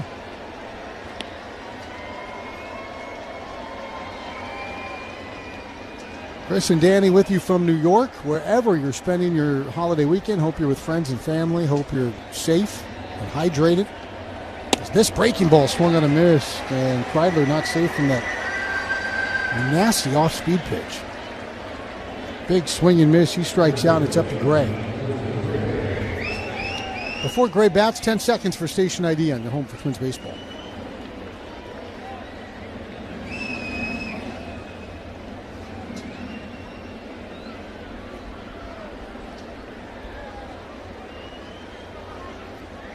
Gray is due 0 for his last 12. He takes down and in for a strike. That's a changeup. 0-1. So Blackburn, like others before him, trying to work down and into Tristan Gray. They hammered one into center for an out last time out. He checks his swing here, and I think he went. He did, says third base umpire John Lidcomb. Quickly 0-2 on Tristan Gray.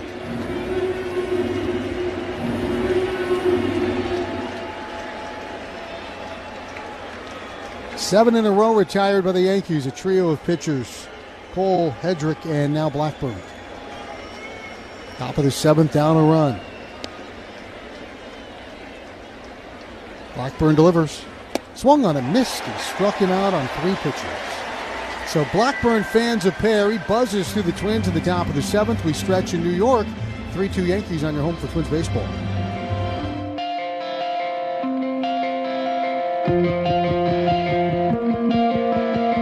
Heading to Target Field? Make it easy and stay across the street at the Lofton Hotel. Valet the car, dine on site, and then walk to the game. Unwind in modern rooms with stadium views and enjoy everything downtown Minneapolis has to offer. The Lofton Hotel, proud Twins hotel partner. If you're speeding, you'll pay a price. Maybe the ultimate price. Speed kills. Please, slow down. Extra enforcement now on Minnesota roads. A message from the Minnesota Department of Public Safety. Pros know a thing or two about how to get the toughest messes clean. That's why they've long trusted cleaning products from Ecolab for their businesses. And now, that level of clean is available for your home at the Home Depot. Introducing Ecolab Scientific Clean, a full line of pro-grade cleaning products for all your home's needs. So you can clean like you mean business. Now available exclusively at the Home Depot. How doers get more done. Let's get to the Pilot Games. Real impact from this one. When you play Pilot Games, your community wins. The the teams traded home runs in the first inning. It was Cody Clemens connecting with 2 down off of Garrett Cole, and then in the home half, Trent Grisham, a leadoff homer off of Mike Paredes. Bottom of the third inning was delayed 53 minutes by a rain delay. Once we started, Paredes got 2 quick outs, and then the Yankees had a 2-out rally. Here's the pitch. Runner goes. This ball clobbered. Deep right field. That ball is gone, a home run, and it's 3-1 in favor of the Yankees. Well, they threw him a 4-seam fastball, and the guy who slugs better against 4-seam fastballs than anybody with a big league uniform hits one into the fans for his 24th home run and a 3-1 Yankee lead. Yeah, the Twins pulled one back in the fourth to make it a 3-2 game. Cole went 5, and now the guys that have come out of the Yankees bullpen have been pretty stingy. You can see a lot of different characters at the ballpark, and this week brought out some of the best. I just hope that whatever was going on with that hot dog, that dog now own that hot dog. I have not seen a cup on the bottom of a spike. This is more of a hand grenade than it was a throw toward second. Osuna gets one into the cone. So look up and look out. That bat exploded, and the Mariners have him loaded up. Florida man's a real thing, right? Tarps off. Freebird time at Busch. Fantastic entertainment. Hats off and shirts off for the top defensive plays of the week. Towards the side rail, he crashes into the wall, and he made the catch! Another stop by Peraza, throw from his back, and he got it! Now, look, if you dare, I shall not drop the ball. Church is gonna make a diving catch! Holy smokes, what a catch by Julio Rodriguez. Into the dugout, flips into the dugout. Did he hold on? He did. How about that? Puedes ser el dueño de grandes momentos del béisbol. MLB Auction te permite participar en la subasta de bates, bolas y jerseys autografiados, con artículos de tus equipos de grandes ligas favoritos, leyendas y jugadores. Visita auctions.mlb.com.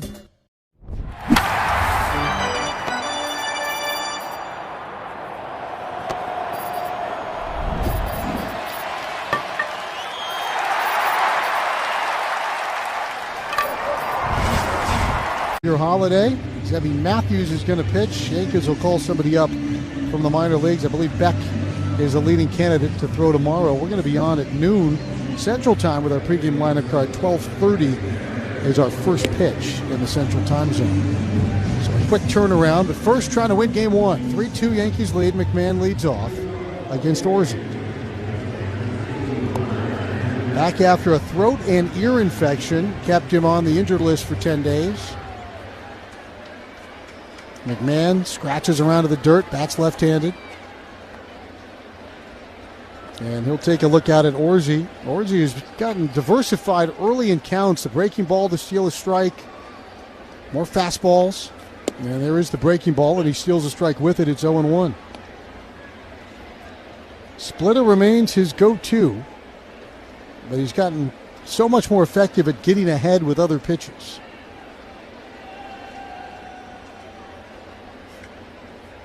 Ryan McMahon poised and watches high, and it's 1-1. Southern California kid out of famed Mater Dei High School, the Mater Dei Monarchs. He was with the Rockies a long time.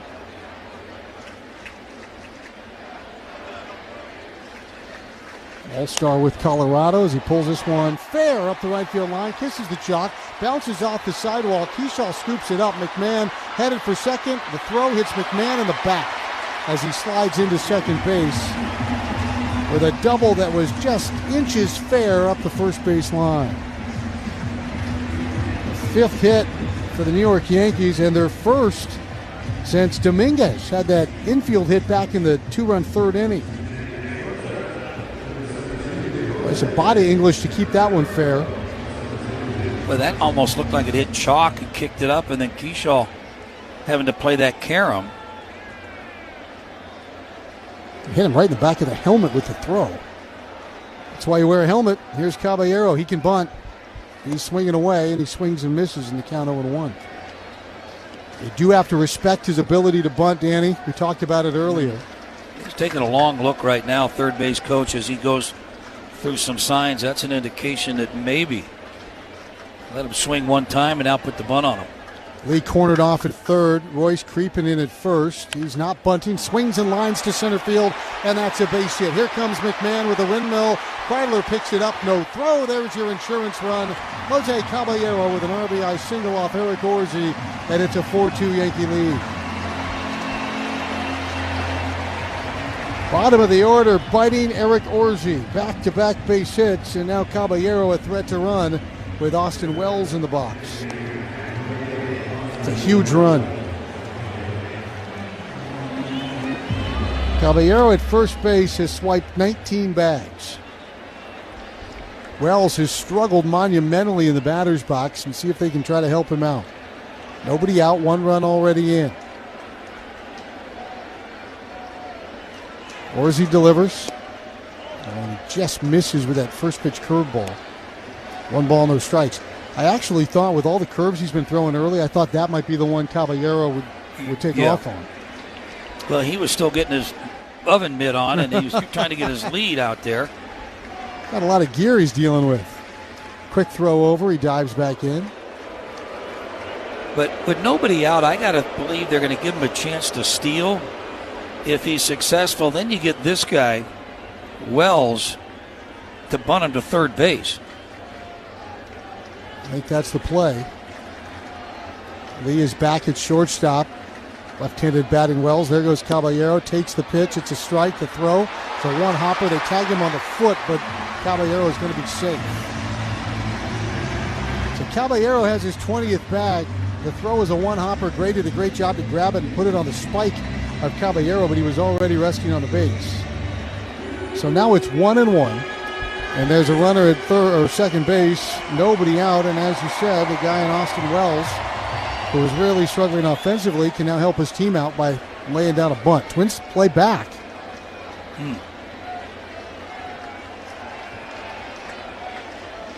They're giving it to him if he wants it. He squares, and he bunts it past the pitcher, Orsi, who lets it go, picks it up, flips to right, just does get him at first base at the last second. Wow. Orsi just kind of chasing that ball, picked it up barehanded, then like an option quarterback, flipped it to Royce Lewis. They just do get Wells as Caballero goes to third. No challenge here. So, Danny, the Twins were playing way back, and the bunt was there, and sacrifice is executed. And nearly, and I thought it was going to get by Eric Orsi. It's almost like Eric kind of gave up on it. Then at the last minute, I don't have time to feel it with my glove. I'll barehand it, just a backhand shuffle. And now the infield forced in for Grisham. He's 2 for 3 with a couple of runs scored, and he chucks his swing at a strike 0-1. Twins trail 4-2, and the way this Yankee bullpen stacks up, boy, every insurance run critical on both sides. Grisham has announced his return in spectacular fashion tonight. Homer to lead off the first. And he hits this one high in the air. Right field. Keeshaw's under it. Caballero will tag up. Luke makes the catch. Caballero's coming home. The throw to the plate, not in time. And Caballero scores on the sac fly.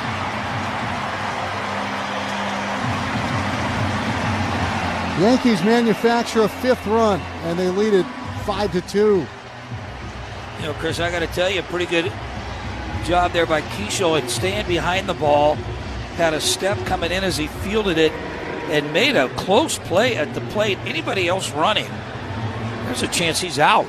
I think that play is a play that's going to reverberate around the league in terms of what teams and third base coaches think of Keeshaw's in right field. Because he did everything right, made a really good throw. Well, here's Ben Rice, 2-run homer in the third. And Rice takes the first pitch for a ball. So a team of the Yankees that had not been executing the little things, they do that here in the 7th. Double, single, stolen base, sack, and a sac fly. And now it's a 3-run lead as the pitch is down. It's 2-0. And the Yankee fans are feeling a little better about the world. Fernando Cruz is up and warming. Well documented, the dominance of the Yankees over the Twins. And it's not just this bunch of Twins. It's not last year. It goes back a long time. A lot of different people wearing a Twins uniform. Rice takes high. 3-0 to Rice for the third time. It's like it's allergic to the strike zone when Ben Rice is at the plate. The Yankees are 111-44 against the Twins since 2002. So that's a 24-year span. That's 155 games entering tonight, almost a full regular season. And they're on a 119-win pace as a strike called. And just to put that in perspective, 119 wins would be the most wins by any team ever in the history of a single season. That's the type of pace that they are on. It is the best record one team against another in all of baseball by a mile in that span. 3-1 checked at. The appeal to third didn't go. Ball 4. They lose Rice. And Denny, the Yankees have won when they've had more talent. They've won when the talent was closer to the same. They beat some bad teams. They beat some good teams. They've won in the playoffs. They've won at home. They've won on the road. You know, we were talking before the ballgame and dissecting some of the wins that they had that I recall. Yeah, you were talking about Mike Trombley giving up a grand slam. 2002. Joe Nathan threw 53 pitches out here. Dominguez hits this one a ton. High in the air to right center field. Kreidler racing. He's at the warning track. He makes the catch as he bangs up against the wall. And it's a long fly ball out for Jason Dominguez. All your favorite games from MLB Play are back. Bigger, bolder, and better than ever. Test your skills with daily puzzles like MLB Pickle, the Ultimate Mystery Player Challenge, and Immaculate Grid, where stats and strategy collide. Then in Spinball, build your roster, take on your friends, and compete for the weekly prize. Or be the first to beat the streak and hit your way to the $5.6 million jackpot. Plus, the all-new Daily Walk-Off. Lock in your players by category for the walk-off win. The game's official home for games is MLB Play. Only on the MLB app and MLB.com. The Cubs are on fire and have turned 1060 West Addison Street, a.k.a. Wrigley Field, into the hottest address in baseball. This week, the Cubbies flew the W for the 15th straight time, their longest home winning streak since 08. And they're winning in dramatic fashion. Dansby's going to score. The Cubs are going to walk off the red. 4-ball game. 3 straight walk-off wins in the series against Cincinnati. At the center of it all is Nico Horner, flat out playing like the best second baseman in baseball. Shota Imanaga has been one of the game's best on the hill with a sub-2.5 ERA. With PCA doing PCA things in the field and a solid bullpen, this Cubs team looks built for the long haul. The NL Central has been baseball's toughest division. Will the Cubbies' home field advantage be the difference in the chase for the division crown?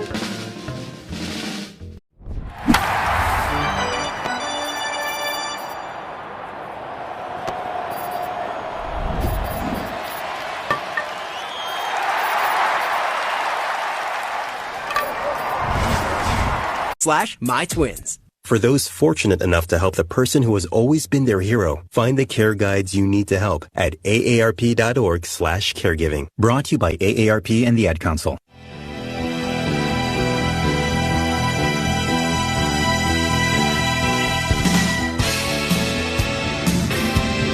Fernando Cruz is on to pitch. Big-bodied right-hander, drafted as a shortstop by the Reds, converted to the pitcher's mound. He throws a ton of splits, and it's a really good split. Facing Luke Keyshaw with a 3-run lead, and the first pitch is there for a strike. For Cruz, it's all about not walking guys because he can get wild with that split. Important for him to be ahead. But as far as whiff, swing and miss, he's in the 100th percentile. Soft contact, 98th percentile. As Cruz delivers, and he hooks this one low. 1 ball, 1 strike. He was actually traded with Alex Jackson from the Reds, the Twins' Alex Jackson. 9-1-2 for the Twins. Keyshaw 1 for 2 with a double. 1-1 swung through, and the count is 1 ball and 2 strikes. Slider fastball split. Doesn't really throw the split for a true strike. Good slider right there. And again, that's why being ahead is so critical for him. Steps on the rubber and looks in. Keyshaw trying to get some activity on these base paths. Twins need base runners. They're down 3. Long hold. Pitch clock at 1, and the pitch is off the plate away. 2-2. Yeah, the Yankees traded for Alex Jackson and Fernando Cruz from the Reds in 2024 for Jose Trevino. Forgot that Jackson was in the Yankee organization. He's been around the block. Pitch. Little roller past the mound. Going to be a tough play. Cut off by Caballero. Can't make the exchange. And the speedy Keyshaw plays Pepper with Fernando Cruz and legs out an infield hit. There's your base runner. And the Twins have a man aboard now for the top of the order, Larnach. Like really just an swing, Danny. Not even a full swing. Not even a half swing. Yeah, and Cruz kind of violent delivery, falls off the mound, first base side. I'm not sure Caballero's going to get him anyway. Great hustle by Luke. He's at first. Now Larnach, who's 0 for 3. Cruz delivers. A big swing and miss, and the count is 0-1. I like the swing right there. He's trying to get that ball in the seats out there in right field, and it's a short porch. 5-2 in favor of the Yankees. 6 hits for each club. Big swing and miss again. That's the splitter. It's 0-2.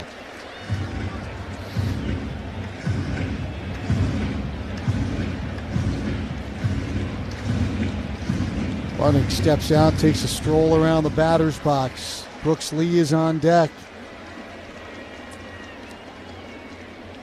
Twins have put together some late game rallies this year. They need another one tonight in the Bronx. Short lead for Luke, and the pitch is fouled straight back. We stayed on that one a little bit. That was another splitter.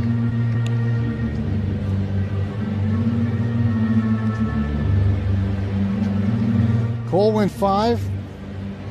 Hedrick an inning. Blackburn an inning. And now Cruz gives up the leadoff swinging bunt single. Who shakes off a sign. How many different ways can you signal for splitter? Pitch. Downstairs again, another splitter. It's 1-2.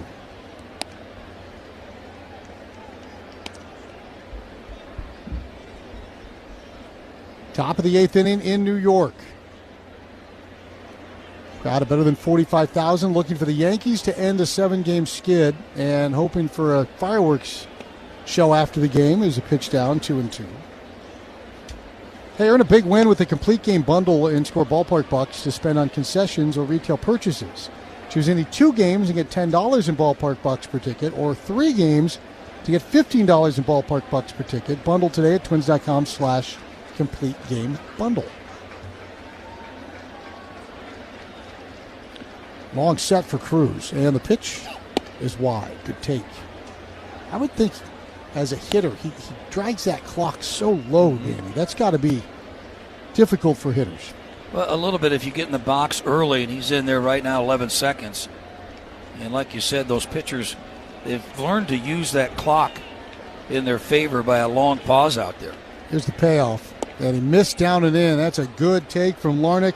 And the tying run's going to step into the batter's box in the person of Brooks Lee. Perfect time for Brooks Lee to extend his hitting streak to 9, maybe clobber that 15th home run and tie this game up.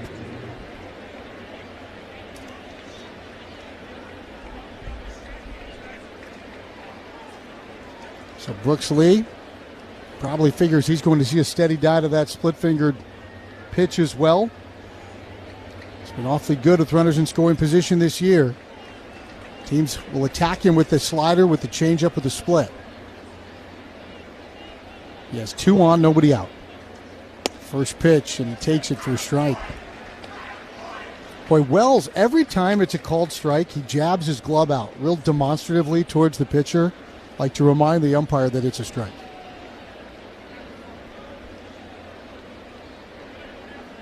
Oh, 1. Swung on a miss. The splitter down and in. That one was nasty. The count is 0-2.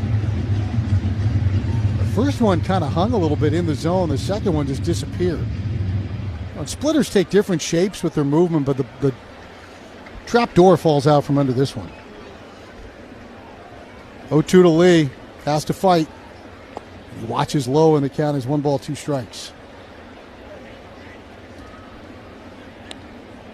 Type of guy can beat your catcher up.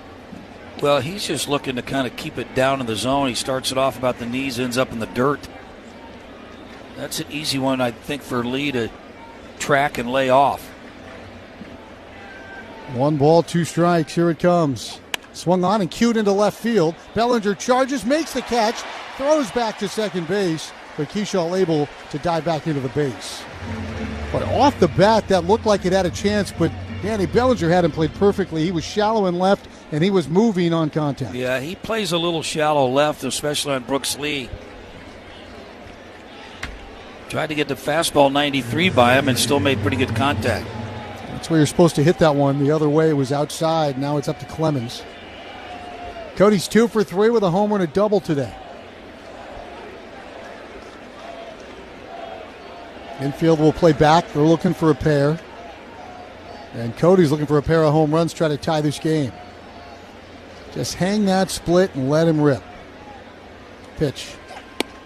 Taken for a strike. That's a sinker at 92. Twins lefty Taylor Rogers up and throwing in their bullpen. Twins down 5-2, top of the 8th with runners at first and second. Clemens watches one off the glove. Larnach took off from first, but Kershaw didn't move from second. Larnach has to scramble back to first base. What, did Luke just not see it? Well, kind of tough that being kind of blocked out by the hitter, and it popped up. It looked like it wasn't going to go very far. The first base runner has a great view, yeah, obviously, so Goldschmidt, you can get it. He didn't even try to cover first.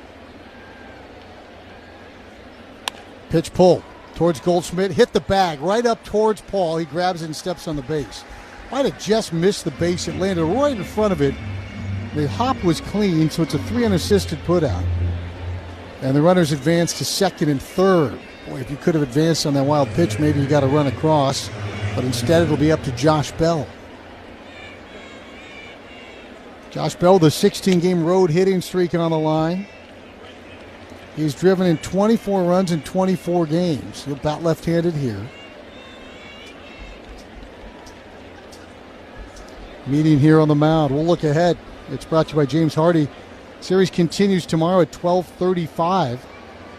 Zebby Matthews gets the start for the Twins. Yankees starter. They haven't announced it yet. That'll come after the game. We believe it's going to be Beck up for the minor leagues. When you look ahead to home improvements, look to James Hardy. Hardy Siding, America's #1 brand of siding. We hope you'll let Twins baseball be a part of your Independence Day celebration.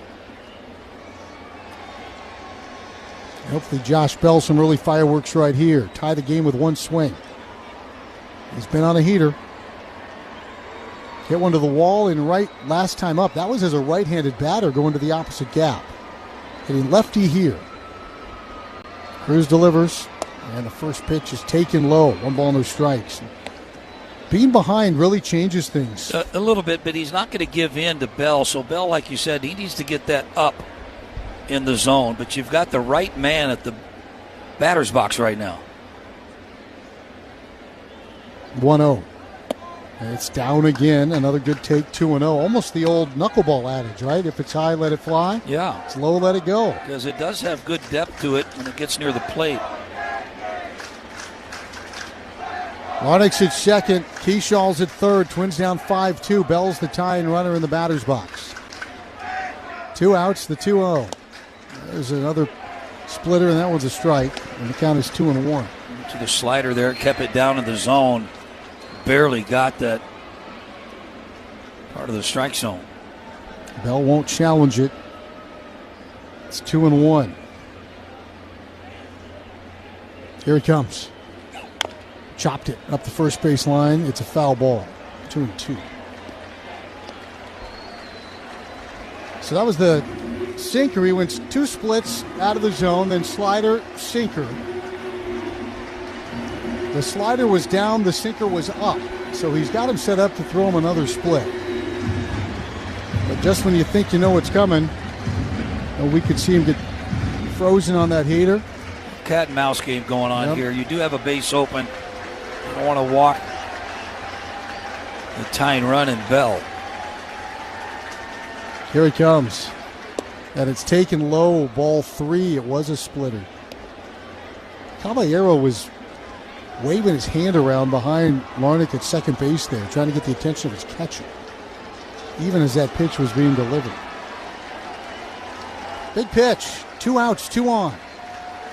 Twins down 3. Here's the 3-2 pitch, and it's down and in ball 4. So he didn't give in, Danny. As you said, he wasn't going to give in to Josh Bell. And it's going to be up to Royce Lewis. And here comes Aaron Boone. And I think we're going to see, is that Boone or is that the pitching coach? That's the pitching coach. They'll dress the same. We got Bednar up. And we're going to have a nice little conversation here about what they want to do with Royce Lewis. Royce Lewis is 1 for 3 with a double today. And Royce Lewis is going to bat with the bags full here.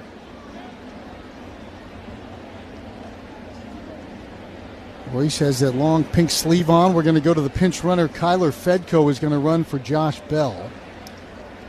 So Fedko in the 8th becomes the tying run at first base. And Fedko, the pinch runner, he represents that 5th and tying run. Conversation is over. And here's Royce. First righty, Danny, that we're going to see against the righty Cruz. Have to assume still a steady diet of splits. Royce awaits. Huge spot for Royce Lewis. The pitch is taken for a strike, and the count's 0-1. Keyshaw led this inning off with just an infield base hit. And then, like you said, lefties and Larnach lead Clemens, Bell, and now Lewis. Right, so second right-handed hitter, you're correct. Sinker for a strike. Now a breaking ball down, 1-1. We talked about some of the heartbreak for the Twins here. You mentioned the Trombley grand slam he gave up to Giambi after Bernie Williams took Eddie Guardado deep in the 9th, and then up 3 in the 13th inning, and Giambi grand slam to walk it off. But the Twins have had their moments. Remember the Kubel grand slam? Certainly one that folks will remember. 1-1. That's a strike in the outside corner, and the count is 1-2. That might have been off of Mariano Rivera. I think it was. Yes. So he's thrown a couple of four-seamers to Royce Lewis to get ahead. 1 ball, 2 strikes, bases loaded. Big chance for Royce. Had a 2-strike double earlier tonight. Could use one now. And the pitch is high, and the count is 2-2. Clemens hit a solo homer in the first. Grisham's homer tied it. The Yankees took the lead with a 2-run homer from Rice in the 3rd after the delay. Twins got 1 back in the 4th. And then 2 in the 7th for New York. We're in the top of the 8th. 5-2 Yankees. Bases loaded. They're full of Twins. 2-2 pitch. Swung on and popped up. Peeled back near us. That's going to drop down below us for a souvenir.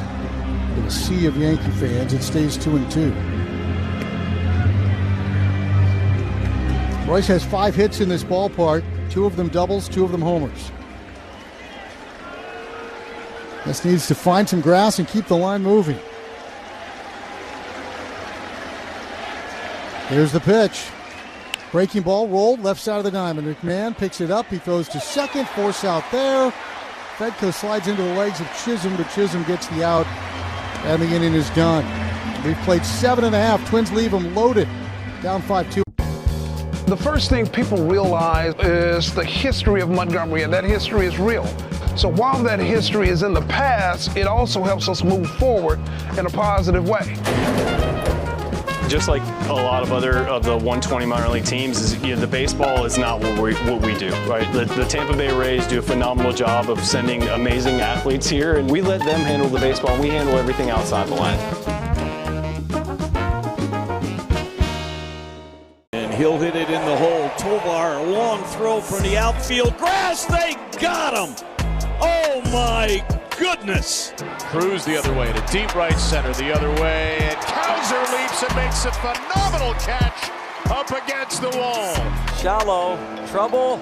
Griffin makes the play. Connor Griffin. Tremendous play by the Pirates shortstop. Leaping catch by Curtis Mead for the out. Snow cone in the webbing of the glove. Line to center. Pete Crow Armstrong in. Slides and he makes the catch. Great play by Pete. The throw from Montgomery to second. Got him. What an arm from the rookie, Braden Montgomery. 10 makes the catch. A dazzling effort again from Abreu and a tip of the cap from Sonny Gray. One's driven out to right field. That takes Nimmo back to the wall. He makes the catch. Who hit that wall hard, but he makes the play, and this one's over. Puedes ser el dueño de grandes momentos del béisbol. MLB Auction te permite participar en la subasta de bates, bolas y jerseys autografiados, con artículos de tus equipos de grandes ligas favoritos, leyendas y jugadores. Visita auctions.mlb.com. Burgers? Check. Peanuts? Popcorn? Say less. However you do game day, we're here for it at Target and Target.com. You're listening to the Treasure Island Baseball Network. Cody Bellinger leads off. Orsi's still in there. It's the bottom of the 8th inning. Bellinger 0 for 2 with a walk. Yankees up 5-2. And the first pitch is wide. 1 ball, no strikes. Game 1 of 3 here in the Bronx. Twins trying to edge closer to 500. They're 42-46. Yankees 10 games over, but they've lost 7 straight. Pitch peeled foul 1-1. Last time they lost more than 7 games in a row, 2023, a 9-game skid. Their losing streak has coincided with a Tampa Bay winning streak. So Tampa has opened up a little bit of a lead in the East as a pitch wide, 2-1. Twins are 2-10 this year against the 3 best teams in the league, the Dodgers, the Brewers, and the Rays. And New York heads to Tampa. After this series, finish up Washington. In the words of Dan Gladden, fun. Ground ball to first base. Lewis has it, takes it himself. That will be a good time. And when they go to Tampa, those teams have played some amazing games. Yeah, and you know what? They fill it up. They fill it up. And a matter of fact, I read something to where, you know, they always close down the upper tank. They're going to open it up. Wow, that's a big deal. Yeah. Here's Goldschmidt. Goldschmidt's 0 for 3. And the pitch swung and a miss. Twins, meanwhile, they come home, and it's Cleveland and then the Angels heading to the All-Star break. And then out of the All-Star break, Cubs in Cleveland. So a lot of Cleveland. 7 games with Cleveland in the next 13 for Minnesota as a pitch in. What you love about that is that's a chance as you climb up the ladder to pull the other guy down the ladder that's in front of you. Cleveland currently battling with the White Sox. This ball hit towards third, caught by Lee. Brooks just a step to his right, reached up and snared it. 2 outs for Jazz Chisholm Jr.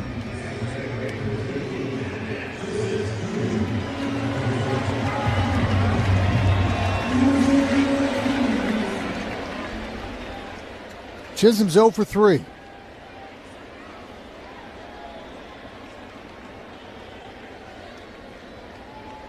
Chisholm has that cherry red top on his bat. He takes a pitch high, 1 ball, no strikes. He's got the baggy pants.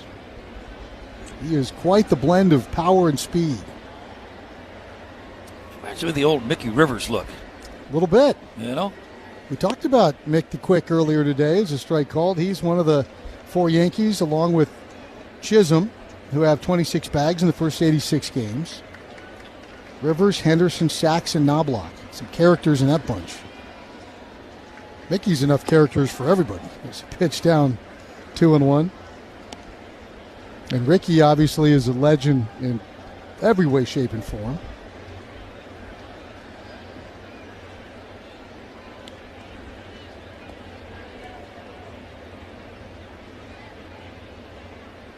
Two balls, hand a strike. Orsi Try to get the Twins to the bat rack. It's going to be Caratini, Kreidler, Gray, probably against Bednar in the ninth. There's a pitch low. 3-1. If you lose Chisholm, he is running. There's not a question about if, it's a question about when. Well, he's going to have to do it maybe off of, I think Rogers is warming up earlier. Now with the lefty McMahon on deck.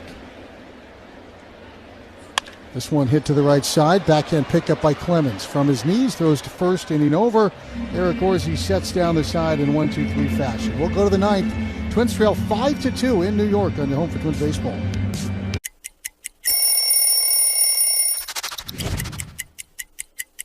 The beauty of this jersey is the field, the texture, the thin, the stitching is heavy, so you kind of feel that jersey that was very heavy. Check it out, the last name and the number, they have a little glitter on them, so they kind of stack up. It just feels right. I had some really cool cleats to go with it. The way it gets dirty when you slide, it just kind of like rubs off on that glitter. It's really, really cool.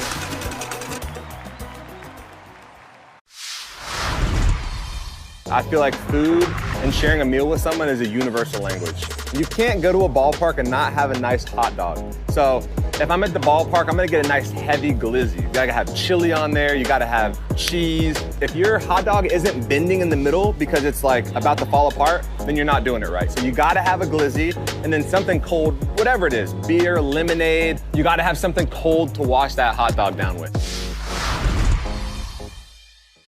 Contreras is chewing on the tape. Yeah, why use a pocket when you could just eat it? Who knew? Who knew boys of summer need a cup of hot soup bone broth? MIT, is that you? That looks like the catcher's play all the way. So Manny was going to make a double play, and in the way was the runner, Arias. I think it went off his glove and over the wall, and it's a home run for Torrens, who was not sure. That was bizarre.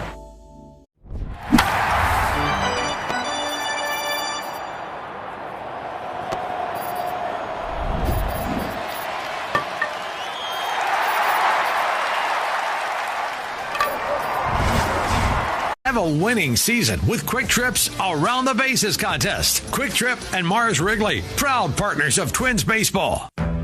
This is the Treasure Island Baseball Network. David Bednar on to close, fresh off the paternity list. So congratulations to the Bednar family. Bednar 16 of 18 in save opportunities this year. The record is 2-3. The ERA just over 3. Fastball split and a breaking ball. And he is really good with all of them as the first pitch to the left-handed batting Caratini misses down and in. 1 ball, no strikes. Bednar is 100th percentile in chase rate. So he can show you those pitches and he can show them out of the zone and get you to swing and miss. And there's a breaking ball low and the count 2-0. As an all-star in Pittsburgh, his hometown. Pitch for Derek Shelton there, then was the closer for Team USA. Acquired last year at the deadline by the Yankees.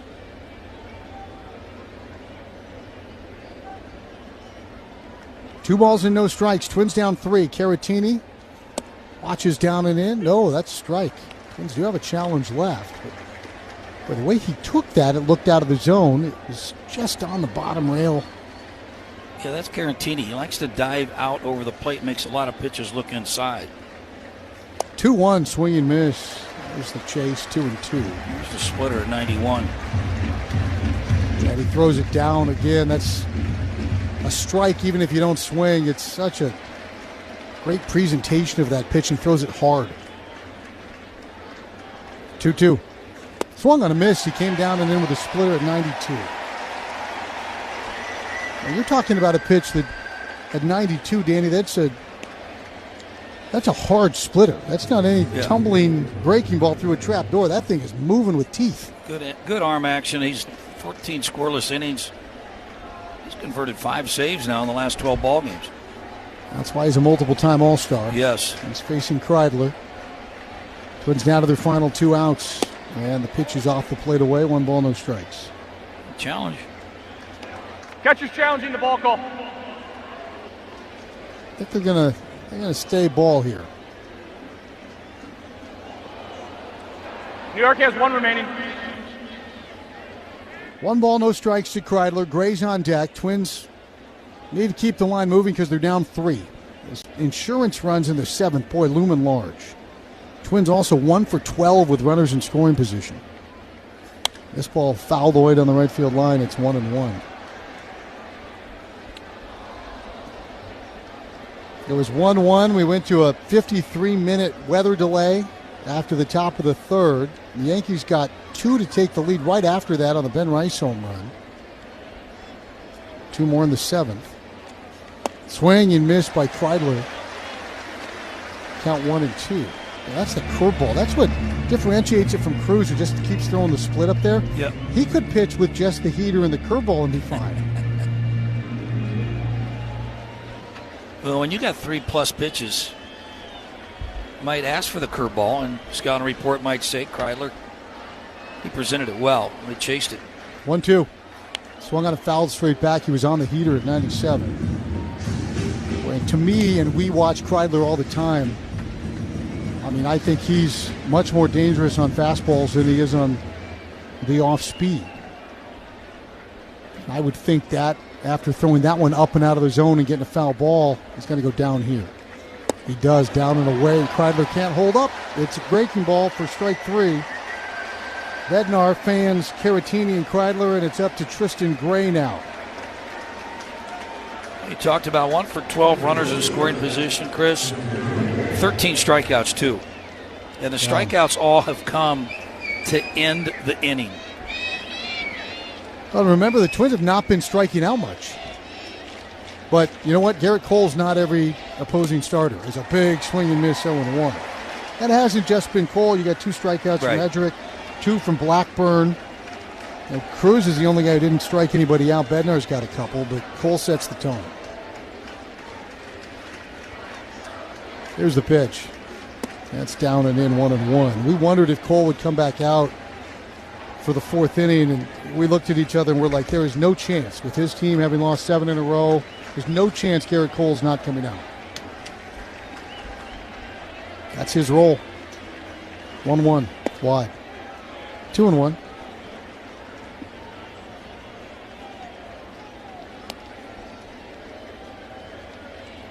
Five runs on 6 hits for the Yankees. Again, they've hit 2 home runs today. When they do that, they're 30-3. Twins need a hit to keep the game alive. 2-1, swung through, 2-2. Gray has 2 of those 13 strikeouts. He's just 2 for his last 21 and 0 for 12, and 45,000 stand here at Yankee Stadium.